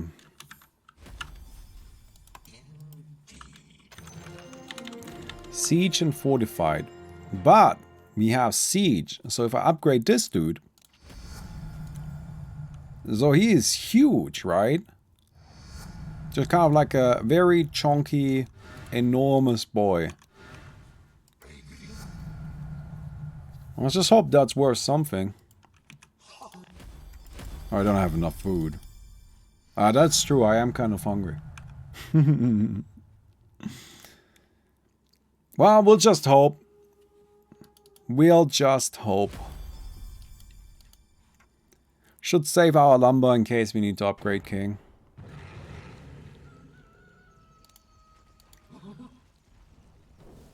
Okay.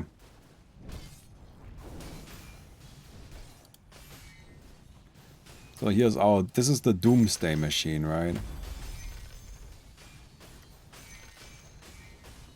Ooh, he does do a lot of damage. Holy! Okay, is there a demon anywhere? No. Okay, that's good, that's good.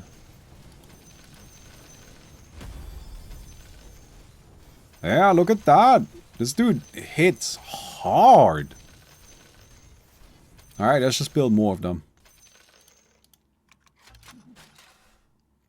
Hey, that's my new plan. We're just gonna build more doomsday machines.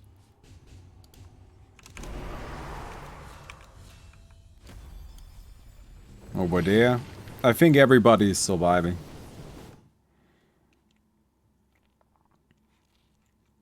Damn. Very impressed. I mean, that was a good matchup. Because, you know, we had...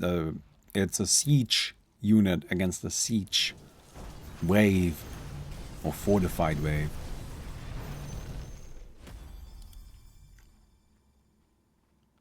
But it should still be okay against most other things. I don't know, maybe not. Actually, I'm not. Here's what we're doing. Building another apparition. Gonna go ahead and turn that one into a gravekeeper. I think I'm just re-rolling from here. I actually don't know. I think this guy is good as like a one-off. Because he's just gonna do 90% damage against everything else. Let's see how he performs in this wave. Let's see.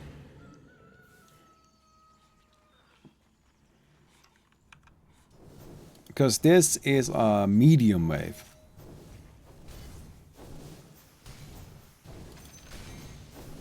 I'm gonna need you to attack, friend.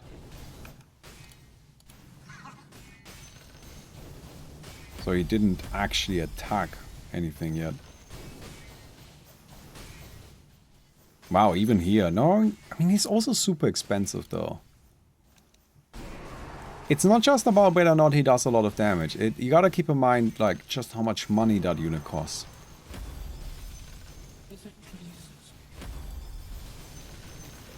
It needs to justify that cost.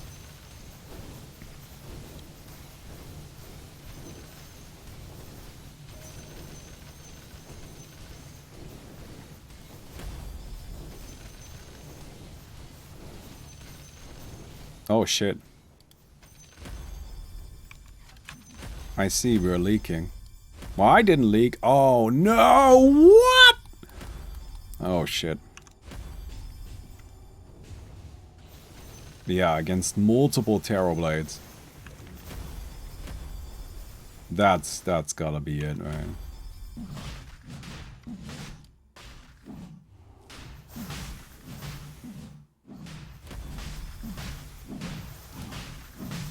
I mean, I'm still pretty happy that I managed to hold on.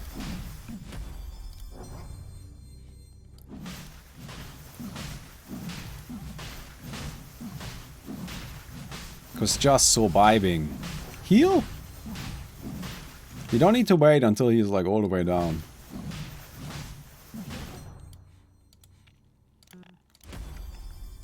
But just surviving is nice because it means that my team, you know, like I'm not leaking in addition to everybody else. Heal? No! Did we really use all of them already? God damn it. Ah, that's disappointing. Anyway, that concludes our 3-hour session of Legion TD. I hope you guys enjoyed it. If you did, don't forget to give the video a thumbs up. I'll see you guys tomorrow. Goodbye.